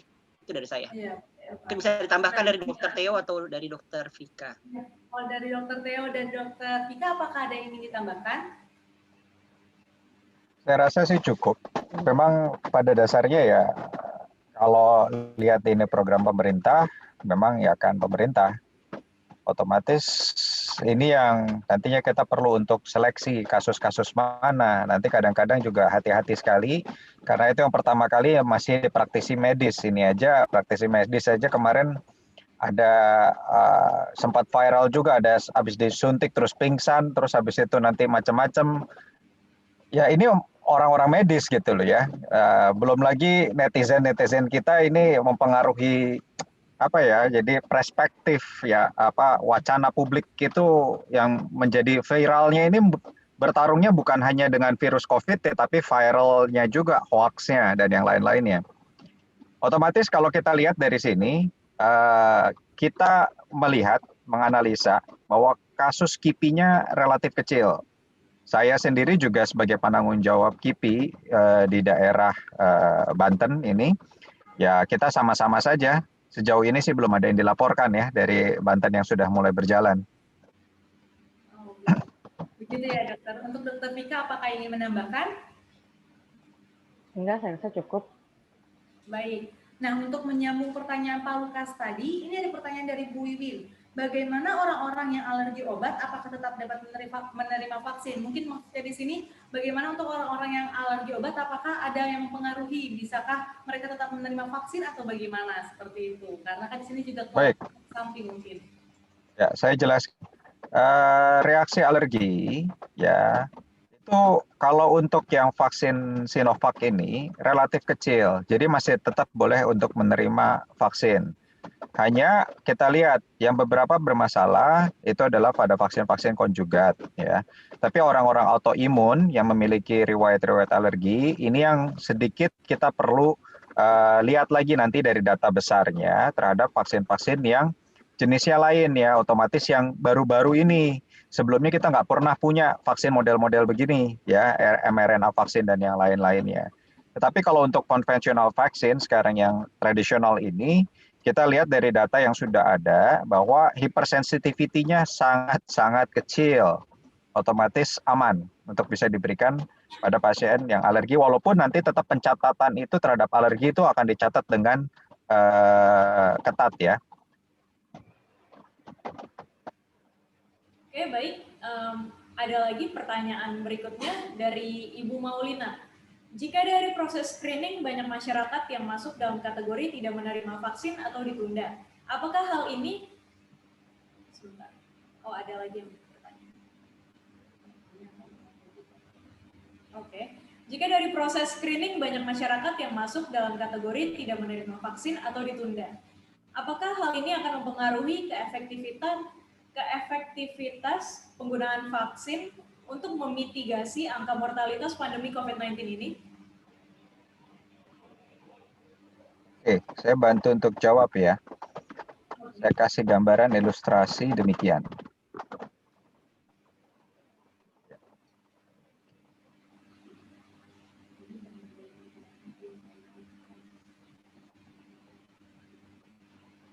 Kelihatan whiteboard saya di sini. Oke. Jadi misalnya ini ada orang yang kena ya. Tapi kita kemudian orang-orang yang ini ya kita memvaksin sehingga dia memiliki kekebalan. Nah, kita kan tetap mempergunakan 5M. Ya. Otomatis orang-orang yang rentan dia berada di belakang. Ya, ini adalah orang yang sakit ya. Nah, ini dengan dia paparan di sana. Kan sekarang rata-rata misalnya lansia-lansia kita adanya di rumah. Tetapi permasalahan sekarang itu adalah lansianya kepapar dari yang kerja. Sedangkan yang kerjanya ini belum tentu mengaidahkan dengan protokoler yang tepat gitu ya.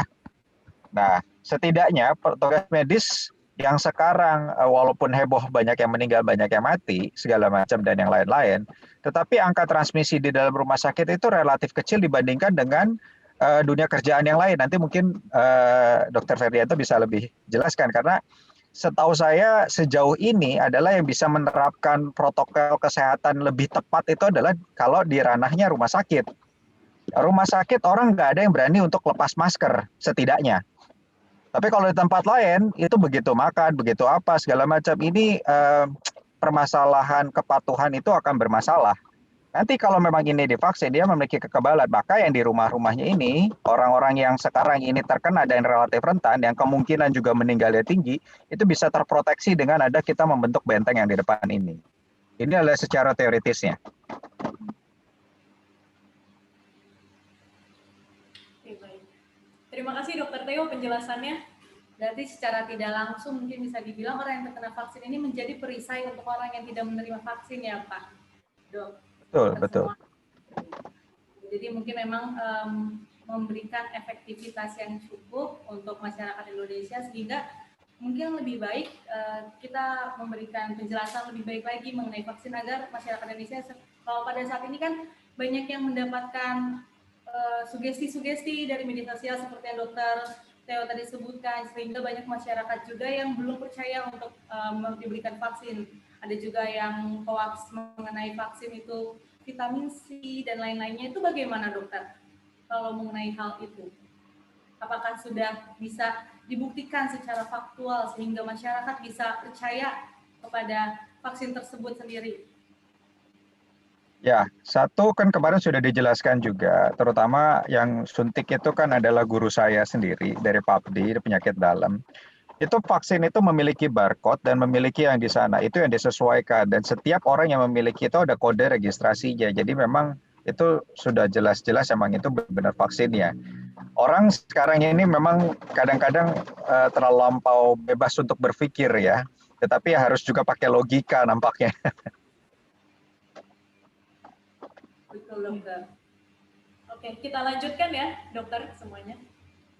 Ada lagi pertanyaan, dalam konteks sosio-kultural, program pemerintah ini memang selayaknya didukung.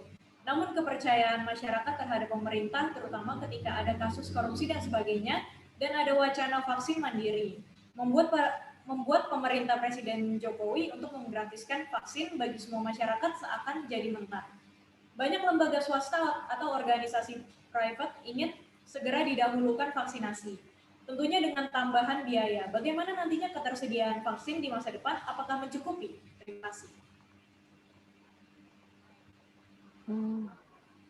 Ini saya coba bantu Kalau jawab dilihat, ya. Hah? Dokter Theo mau jawab, Dok? Silakan duluan aja. Oke, kalau untuk ketersediaan vaksin, saya rasa tadi sudah dijelaskan panjang lebar sama Dokter Ferdi bahwa kan akan ada tahapan-tahapan siapa yang diprioritaskan dulu. Tentunya dengan tadi yang sudah digambarkan dengan sangat jelas oleh Dokter Theo juga bahwa pasti yang diutamakan adalah orang-orang yang memiliki resiko selain dia tertular, dia juga memiliki resiko rentan di keluarga. Ya dengan adanya vaksinasi ini, ya bukan kita cuma melindungi diri kita, tapi juga melindungi orang-orang yang kita sayangi, yang lebih rentan daripada kita. Untuk ketersediaan saya rasa itu akan menyesuaikan dengan waktu, karena seperti kita tahu, bahkan logistik distribusi jumlah pesawat yang sanggup untuk melakukan transportasi vaksin itu juga terbatas gitu. Dan untuk itu ya apa yang bisa kita lakukan sekarang adalah dengan ketat melakukan 5M dulu sekarang. Oh, betul. Baik, mungkin mulai dari tetap melakukan protokol kesehatan dan memprioritaskan ke yang lebih butuh vaksin tersebut terlebih dahulu, seperti itu ya, sambil menunggu proses distribusi dari vaksin tersebut. Begitu kan dokter? Bagaimana untuk Dokter Theo, apakah ingin menambahkan? Ya, kalau lihat dari produksi vaksin, memang ini kemajuan terbesar dari sepanjang peradaban manusia kali ya. Kita bisa mencetak vaksin miliaran di dalam waktu sekitar 3 tahun pertama ini nantinya. Ya otomatis nanti kita biasalah ini polemik ini akan timbul di awal. Nanti biasanya setelah berita-berita ini 2 minggu juga lupa. Biasanya nanti akan jadi polemik-polemik yang baru lagi gitu, yang lain-lainnya. Tapi setidaknya untuk long term, yang short term ke depan ini kita harus do something. Ya tetap harus didukung program pemerintah yang seperti ini, walaupun kepercayaan kita relatif di dalam mungkin 20 tahun terakhir kali ya, kepercayaan kepada pemerintah Jokowi ini mungkin salah satu yang tertinggi kali ya, yang kita bisa ini. Apalagi di tengah dengan kebebasan berpendapat yang sekarang ini, yang kita milikin. Ya itu suatu hal yang lumrah lah.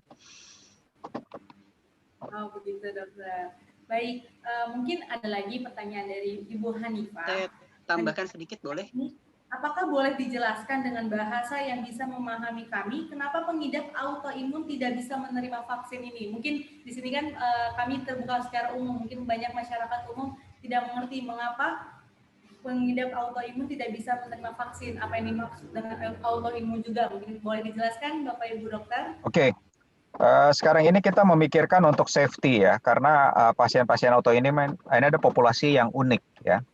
Nah, sampai sekarang ini Pralumni sendiri memang masih agak ragu untuk bisa, karena belum ada bukti yang jelas. Nah, secara teoritis relatif memang cukup aman kalau menggunakan yang vaksin Sinovac ya.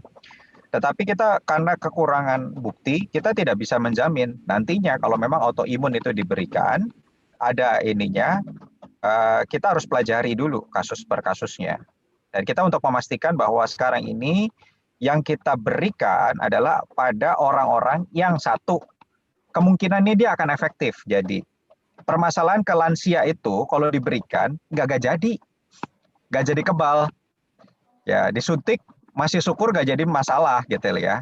Kalau kita lihat adverse reaction-nya kecil, tetapi disuntik jadi tidak timbul kekebalan.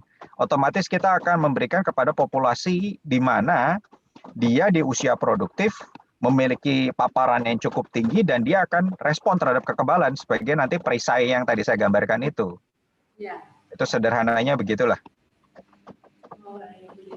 Terima kasih Dokter Theo penjelasannya, Dokter. Selanjutnya ada dari Ibu Yuwanti Sari. Selamat siang, maaf mau tanya Bu Dokter, misalnya sudah vaksin setelah berapa hari, bisa diketahui ada reaksi cocok atau tidak? Karena kalau efektivitas vaksin masih belum diketahui, kenapa sudah disuntikan dari sekarang untuk masyarakat? Ya, namanya juga emergensi. Apapun kita akan lakukan kalau sudah terjadinya suatu permasalahan yang ujung-ujungnya lebih berbahaya gitu loh. Ini nama Badan POM itu memang keluarkan hal ini adalah dengan emergency break ya, emergency vaccine. Keputusan yang khusus lah selama kita hidup di dalam era sekarang ini baru kali ini terjadinya demikian. Lalu tadi apa lah ya? Mungkin dari Dokter Vika dan Dokter Ferdianto ada yang ingin menambahkan? Ya, kalau dari saya mungkin kita pahami saja bahwa sekarang soal polemik vaksin ini kita kan melihat benefit dan juga resiko. Yang mana yang lebih besar? Dengan tatanan sosioekonomi masyarakat sangat-sangat terganggu dengan adanya COVID pandemi, ya pemerintah melakukan segala sesuatu yang bisa kita lakukan. Lebih baik kita melakukan sesuatu kan daripada membiarkan masalah ini berlarut tanpa ada penyelesaian yang solusi yang tepat gitu. Baik, Dokter Ferdianto ingin menambahkan? Saya tambahkan sedikit mungkin. Sebetulnya sudah disampaikan tadi sama Dokter Theo, sama Dokter Vika juga. Memang kalau kita mau melihat menunggu sampai hasilnya selesai, itu mungkin 6 bulan kemudian baru selesai. Terus nanti diproses lagi. Kalau penelitian itu kan pasti data itu harus diolah dulu. Data itu harus diolah dulu, nanti baru dilihat lagi, baru dibandingkan lagi. Nah, sedangkan waktunya ini saat ini dengan angka peningkatan infeksi yang sangat tinggi saat ini, memang yang dibutuhkan sebetulnya untuk penerbitan izin penggunaan darurat itu hanya 3 bulan. Dan itu sudah dipenuhi dari penelitian yang dilakukan di Turki, yang dilakukan di Brazil, dan yang di UNPAD ini kemarin.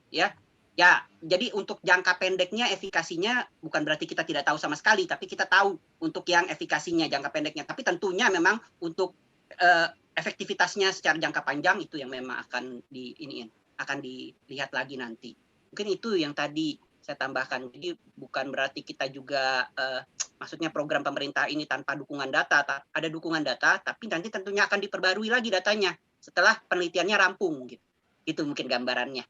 Ya, terus yang tadi saya tambahkan juga terkait dengan ini yang tadi ya tentang karena adanya pemerintah terutama kasus korupsi dan sebagainya ya, sehingga dan wacana vaksin mandiri tadi ya dari Presiden Jokowi ya. Saya sekedar menambahkan sebetulnya sudah disampaikan tadi dari narasumber kita. Cuman sekedar ini kalau kita melihat korupsi sebetulnya di negara manapun pasti ada itu korupsi sebetulnya. Cuman bedanya adalah tingkat korupsinya yang akan berbeda-beda kan sebetulnya yang seperti itu. Jadi harapannya sih kita tetap ya mengesampingkan itulah. Kita tidak menutup mata, mungkin ada yang seperti itu, tapi kita tidak melihat itunya, tapi kita melihat adalah efektivitas dari program ini. Bagaimana caranya supaya kita bisa mendukung, supaya kita bisa mendapatkan kekebalan secara kelompok yang tadi sudah disampaikan sama Dr. Theo juga gitu, supaya kita memang bisa berguna nih, program ini bisa berhasil gitu. Nah, kalau kita melihat dari faktor korupsinya saja sih mungkin akan memberikan sentimen negatif, tapi kita berusaha untuk positive thinking aja lah mungkin dari sini gitu. Terus yang terkait dengan vaksin secara mandiri, memang kemarin 1 hari atau 2 hari yang lalu sempat disampaikan oleh Menko PMK ya, jadi Menteri Koordinator pembangunan sumber daya manusia ya, jadinya kayak gitu ya. Nah itu bahwa memang ada wacana untuk vaksinasi mandiri, tapi saat ini memang masih belum dibahas lagi regulasinya untuk vaksinasi mandiri. Entah apakah akan ditanggung sebagian oleh perusahaan-perusahaan yang mampu gitu, ataukah semuanya tetap gratis dari pemerintah. Nah, itu yang kita masih belum tahu. Kebijakannya mungkin nanti akan keluar, akan dirumuskan juga. Kemarin saya sempat ikut juga rapat di Direktorat Kesehatan Kerja dan Olahraga. Kemarin ada juga dibahas tentang hal ini memang yang akan diwacanakan oleh pemerintah. Tapi kita lihat dulu saat ini yang kita utamakan adalah yang full dari pemerintah dan ini gratis untuk program imunisasi yang dari pemerintah ini gitu. Tapi kalau nanti ke depannya ternyata ada perusahaan-perusahaan yang memang mampu, tapi tentunya tidak diberatkan. Kemarin sih disampaikannya dari para pimpinan-pimpinan itu bahwa tidak diberatkan kepada tenaga kerjanya, tapi akan dikelola oleh korporatnya atau perusahaannya itu untuk yang vaksinasi mandiri seperti itu. Tapi tentunya itu masih melihat lagi nanti perkembangan situasi dan juga peraturan-peraturan turunan yang akan diterapkan nanti. Terima kasih, mungkin itu dari saya. Oh begitu, baik Pak. Mungkin itu juga sudah menjawab dari pertanyaan Bu Maulina tadi. Apakah nantinya vaksin COVID-19 ini juga berpotensi dikomersialkan seperti injeksi insulin? Maksud saya dengan harga yang dinaikkan dan sebagainya, itu berarti maksudnya dijawab oleh Bapak tadi, itu tergantung dari pemerintah ke depannya, karena sekarang masih mengutamakan untuk yang emergensi seperti itu ya Pak. Jadi itu nanti akan dibicarakan kembali. Nah, ini ada juga pertanyaan dari Ibu Helen Octavia juga. Bila ada pasien TBRO usia lansia yang masih harus work from office, apakah ada langkah yang dapat dilakukan untuk mencegah selain melakukan 5M selama menunda kemungkinan diberikan vaksin? Baik, untuk Bapak Ibu dokter, ya boleh Dr. Theo, silakan. Ya, untuk lansia sebenarnya penyelenggara kebijakan untuk ininya kita harus lihat ya, apakah dia ruang kerjanya sendiri juga terpapar dengan banyak orang atau dia memang isolasi sendiri itu dia yang salah satu. Kalau memang dia harus ini, otomatis juga jangan sampai dia ya kalau meeting berjam-jam itu yang lebih beresiko, karena apapun orang kalau harus meeting walaupun sakit kadang-kadang juga nggak jujur juga. Yang repot kan kadang-kadang saya ketemu pasien-pasien itu, antara pasien OTG itu sebenarnya nggak terlalu banyak sih sebenarnya. Pasien itu adalah bergejala cuman nggak mau ngaku, itu kebanyakan. Gejalanya terlampau kecil. Jadi kalau batuk pilek itu di Indonesia ya, belum COVID dia ketakutan bilangnya masuk angin, tapi masuk angin itu adalah salah satu gejala sebenarnya. Dan ini yang repot. Ya kalau dalam hal ini lansia sebaiknya sih menurut saya kalau bisa dia work from home ya. Kalau memang tidak diperlukan sekali. Karena udah banyak sekali klasik sekali yang saya tangani itu kecolongan begitu dan akhirnya buruk. Apalagi dilihat juga lansianya mana. Yang frailty itu adalah lansia-lansia yang memiliki 2 penyakit komorbid. Misalnya adalah diabetes, hipertensi berat, atau dia pernah riwayat jantung. Dan ada juga lansia yang salah satu yang jadi rentan adalah lansia yang menyatakan dirinya sehat, tapi nggak pernah cek. Nah ini yang nanti urusan Dr. Ferdi itu biasa urusan screening ya. Kalau yang screening biasanya kita bisa meyakinkan gitu loh bahwa dia cukup sehat. Yang kebanyakan adalah orang yang gaya hidupnya sedentary, agak obes, nggak pernah cek, nggak pernah ketahuan dia kencing manis, ngakunya enggak. Begitu ketahuan hipertensi, tensi tinggi, gula darah terganggu. Nah, itu dia yang menjadi angka severity-nya tinggi ya di populasi kita. Ya, salah satunya berbagai macam kondisi perilaku yang saya concern di sini. Ya, kalau untuk urusan itu kembali lagi kepada policy. Saya sarankan sih kalau lihat dari kasus yang demikian lebih baik kita membuat kebijakan yang benar-benar bijak ya untuk para pekerja-pekerja kita yang lanjut usia. Baik, dokter. Iya. Dokter Ferdi ada yang mau ditambahkan lagi? Dok? Ya, saya setuju sekali sama Dokter Theo ini. Betul. Memang kalau lihat pasien TB ya dan usia lansia harus work from office. Memang ini tidak dianjurkan sih sebetulnya di kondisi seperti ini ya, Dok.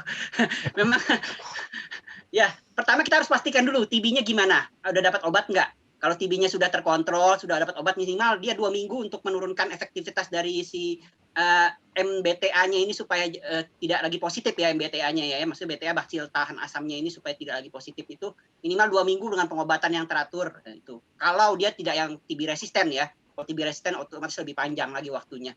Ya, saya sarankan sih memang juga tidak untuk work from office ya. Mungkin bisa diberikan informasi kepada pihak HRD-nya ya, HRD-nya bahwa memang ini kondisi saya usia di atas 60 tahun, terus juga ada faktor ini, mas saya ada TB, ada apa, ya disampaikan aja. Pasti ada kebijakan lah dari kantornya itu untuk bisa memberikan apa ya dispensasi untuk bisa work from home gitu, atau ya diatur jam kerjanya atau pembatasan ruang kerjanya, dia harus tersendiri ruang kerjanya gitu ya. Tapi akan sulit memang kalau di industri yang padat karya ya, bukan yang padat modal. Kalau padat karya itu karena memang jumlah tenaga kerjanya banyak, makanya akan sulit untuk bisa mendapatkan ruangan sendiri ataupun tempat yang tersendiri dibanding yang lainnya, tenaga kerja yang lain. Mungkin itu dari saya sih. Terima kasih. Oke. Kalau bagaimana dengan Dokter Vika? Mau ditambahkan, Dok?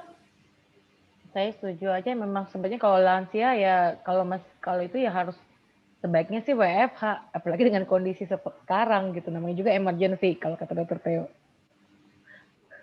Terima kasih Dokter Vika. Untuk pertanyaan terakhir ada dari Dokter Christian Maranata.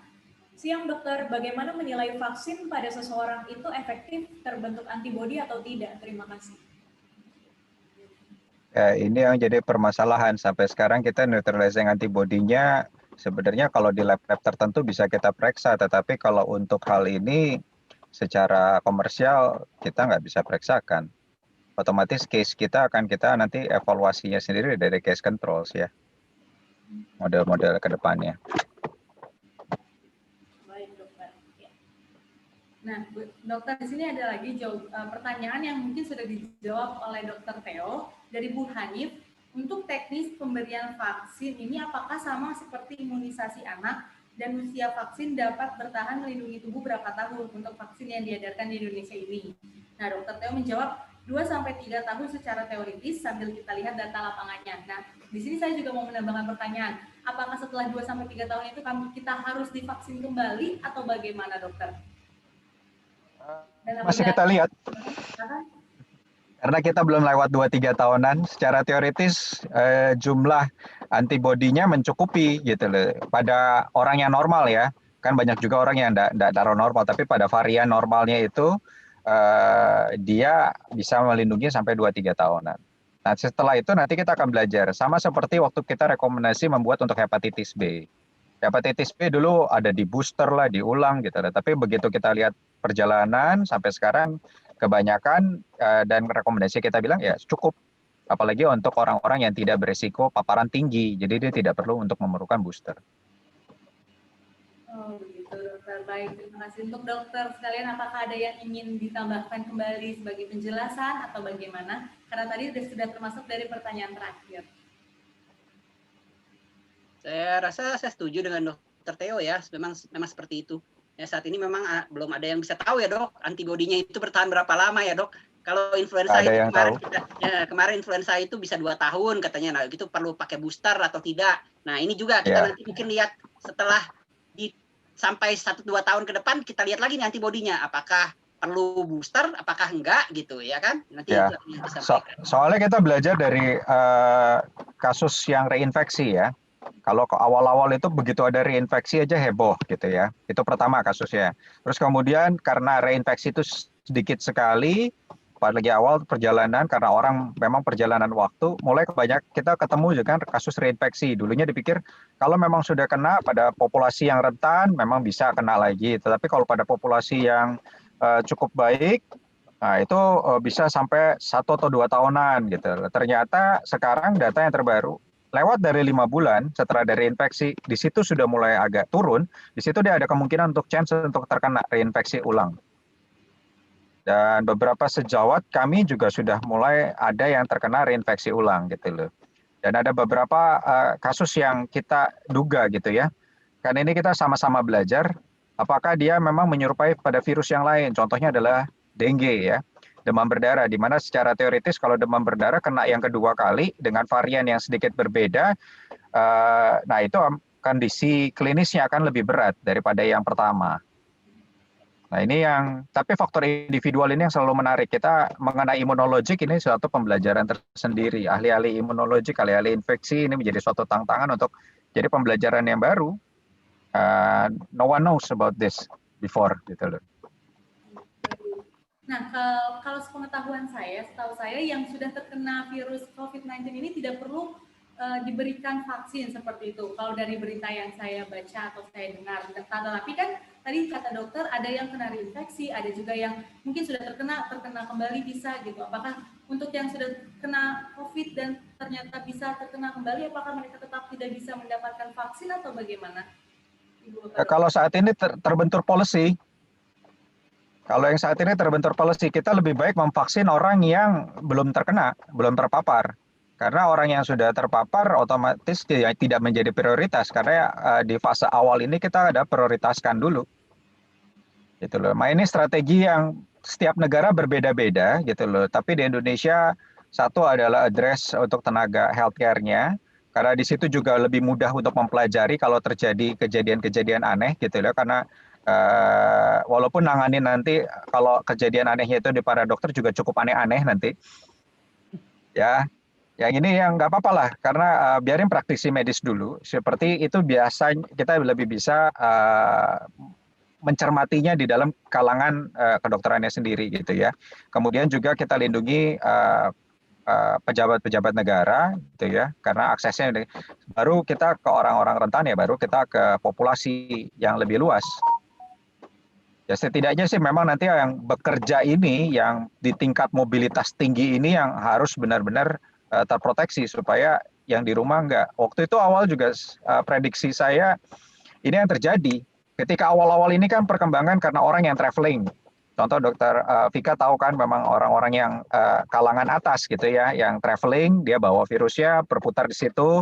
Habis lebaran mulai nyerambat, mulai turun ke lebih populasi yang lebih luas. Saya kelihatan sekali itu setelah Agustus itu mulai berubah pola pasien-pasiennya. Ya, ini mulai banyak ya, Dok?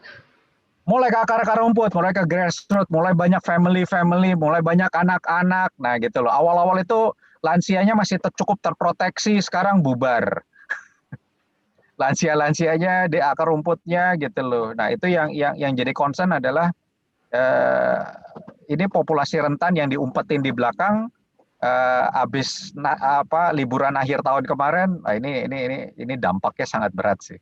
Apalagi sekarang kita lihat rumah sakit kalau itu belum lagi membutuhkan ICU adalah mereka-mereka juga gitu loh. Nah itu yang menjadi tantangan besar dan beban buat sektor kesehatan ya, dan penyelenggara kesehatan. Sedikit menambahkan mungkin ya Mbak, kenapa pasien yang sudah pernah terkena COVID tidak diprioritaskan? Karena mungkin secara teori imunologi dia sudah membentuk kekebalan, sama seperti yang diinginkan kalau seseorang divaksin. Nah dengan kecukupan vaksin juga itu kan masih ada prosesnya, jadi lebih baik kita memprioritaskan ke orang-orang yang belum memiliki kekebalan itu. Jadi sekarang pasien yang sudah kena itu, yang sehat, yang nggak terlampau berat, itu daftar ke PMI untuk darahnya yang bisa dipakai untuk sebagai darah plasma convalescence, itu yang terpenting. Itu udah menjerit-jerit stoknya kurang. Ya, Saya setuju sama Dokter Vika, Dokter Theo tadi sampaikan, memang sebetulnya jumlah stok vaksin kita sih yang masih kurang. Saat ini aja yang baru masuk Sinovac juga belum banyak, terus terang. Kalau Pfizer ini diprediksi, kalau menurut roadmap-nya Kemenkes ya, diprediksi mungkin triwulan ketiga, sekitar triwulan ketiga 2021 ini baru masuk. Memang udah kita pesan juga 50 juta kalau nggak salah jumlahnya itu, jumlah vaksinnya itu. Tapi saat ini kalau kita kasihkan dulu kepada yang penyintas COVID itu maksudnya orang sudah pernah kena COVID sebelumnya ya, itu nanti kasihan yang lain yang belum kena, belum terproteksi maksudnya ya. Jadi memang ya policy memang. Jadi permasalahannya adalah di kecukupan vaksin dan juga dari polisinya. Jadi kita prioritaskan dulu lah yang mana yang kira-kira efektif dulu, baru. Tapi nanti ke depannya memang karena memang sesuai dengan imunologi itu di perkiraan nanti mungkin 3 bulan sampai 6 bulan ke depan antibodinya turun. Tidak menutup kemungkinan kalau jumlah vaksin nanti sudah banyak, yang sudah pernah kena bisa juga divaksin lagi. Mungkin itu yang mungkin saya bisa sampaikan. Ya, tapi kalau untuk saat ini memang ya logistiknya yang memang harus dipertimbangkan. Karena juga untuk yang Pfizer ini penyimpanannya minus 70 derajat tuh. Jadi benar, kalau kita mau nyampein ke Papua itu vaksin bagaimana caranya ya? Berarti, waduh, Dokter Vika harus menyediakan khusus tuh pesawat yang memang ada refrigeratornya bisa sampai minus 70 derajat. Nah, terus bisa memastikan itu nyampe ke pelosok-pelosok Papua. Nah, itu yang agak sulit. Berikutnya jualan kulkas yang begitu laku kayaknya. Jadi harus profesi aja nih dok. Karena baru berita yang belakangan ini juga di Amerika, di Boston juga lucu. Jadi kulkasnya mati 2 hari, vaksinnya 2.000 rusak. Iya. Oh iya? Wah, berarti perlu diperhatikan juga dari masalah kulkas, pengangkutan, bahkan Ya itu nanti untuk masalah logistiknya dengan ya pengaturan lapangan deh memang. betul. Nah terus nanti berikutnya ada pertanyaan lagi nih pasti nih dok. Ya kalau kita udah pernah kena COVID terus ada imunitas, ya buat apa lagi saya divaksin? Nah itu gimana tuh dok? Nah, yang jelas dia nggak jadi prioritas, kita belum bisa yang ini gitu. Untuk apa lagi dia divaksin, nanti dia tunggu rombongan berikutnya deh. Oh begitu. Nah, dokter saya juga mau bertanya, katanya tuh untuk vaksin sendiri itu ada berbagai macam, ada beberapa jenis. Untuk perbedaan jenis-jenis itu apa ya dok? Dari beberapa artikel yang saya baca sih seperti itu untuk perbedaannya apa kalau boleh tahu? Ya, jenisnya yang tadi itu vaksinnya sebenarnya dibuatnya dari mana? Yang paling tradisional itu virus ya, ditanam, dibiakin jadi virus, dimasukin ke chemicals, mati virusnya, nggak aktif lagi. Jadi masuk tubuh kita nggak bisa replikasi, jadi nggak bisa membelah, nggak bisa copy dia, tapi bisa dikenalin. Barang-barang yang dikopinya ini dikenalin. Jadi kalau virusnya masuk, saya udah tahu itu benda itu musuh, gitu loh. Ada juga yang dimasukkan adalah materi genetiknya. Materi genetiknya pakai tubuh kita produksi proteinnya kita kenalin. Nah gitu loh. Nah karena yang konvensional ini ketika dia dinonaktifkan itu beberapa protein juga dinaturasi. Beberapa protein ini juga tidak dapat dikenali lagi. Makanya kadang-kadang efekasinya tidak sebagus yang RNA. RNA itu masukin kayak blueprintnya lah, RNA itu ya. Kasih blueprintnya, dicetakin sama tubuhnya, tapi dia nggak jadi virus gitu loh. Ya, proteinnya silahkan dikenalin. Protein itu dia jadi kayak imun sistem itu kayak tentara lagi belajar. Dipelajarin musuhnya tuh ini ya, nanti pakai bajunya loreng, senjatanya ini kalau ada ketemu begini itu musuh, udah. Nah itu dia. Jadi dibuat, dikopi, dimimik, dia bisa pelajarin. Itu yang RNA atau DNA virus. Ada juga subbagian, jadi dipretelin hanya protein-protein tertentu saja, ya dimasukin konjugat. Nah itu dia yang ininya. Tetapi masalahnya kita sampai sekarang kalau untuk konjugat protein mana yang paling penting? Apakah S-nya atau apanya? Masalahnya kalau kita berhadapan dengan konjugat, kalau dia mutasi lewat, nggak bisa dikenalin lagi, gitu loh. Itu yang menjadi sebisa mungkin tubuh kita mengenali apa yang akan dihadapin sebelum dia perang langsung berhadapan dengan musuhnya. Kita kenal begitu nanti ujian sesungguhnya itu udah tahu bagaimana untuk menghadapinya. Itu tujuannya vaksin. Oh begitu, baik. Jadi untuk itu membedakannya itu dari bagaimana tubuh kita meresponnya seperti itu. Ya, tubuh kita kan respon pada naturalnya virus masuk, kuman masuk. Kalau kita bisa lawan kumannya, berarti kita punya antinya. Itu hidup. Ya. Kalau kumannya membebani kita nggak mampu lawan, kita mati. Nggak sampai mati juga nggak akan terbentuk gitunya, gitu loh. Jadi udah ujungnya telat, gitu loh. Nah, sekarang kita maunya kan nggak sampai telat yang seperti itu. Kalau bisa belajarnya dari awal, itu yang dimaksud dengan vaksin. Oh begitu, baik dokter. Terima kasih untuk penjelasannya. Untuk Dokter Vika dan Dokter Ferdianto, apakah ingin menambahkan penjelasan atau sudah cukup? Saya rasa udah jelas ya disampaikan oleh Dokter Theo. Oke, baik. Baik, karena kita sudah mulai berada di penghujung acara, jika ada beberapa pertanyaan yang belum terjawab, Bapak dan Ibu bisa juga bertanya kepada para panelis melalui Skilogi di skilogi.com. Sebelumnya saya berterima kasih kembali kepada para panelis sudah menyisikan waktunya untuk acara ini, yaitu Dokter Theo, Dokter Vika, dan juga Dokter Ferdianto. Terima kasih banyak, dokter. Terima kasih semuanya. Baik, makasih. Terima kasih atas waktunya hari ini. Terima kasih banyak. Dan atas sharing informasinya juga terima kasih banyak, dokter.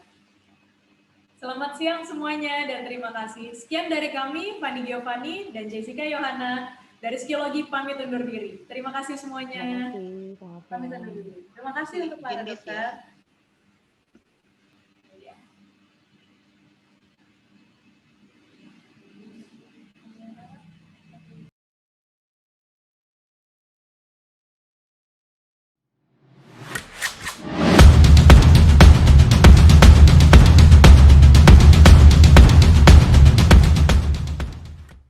Skilogi is a platform that connects you with our massive pool of different specialists.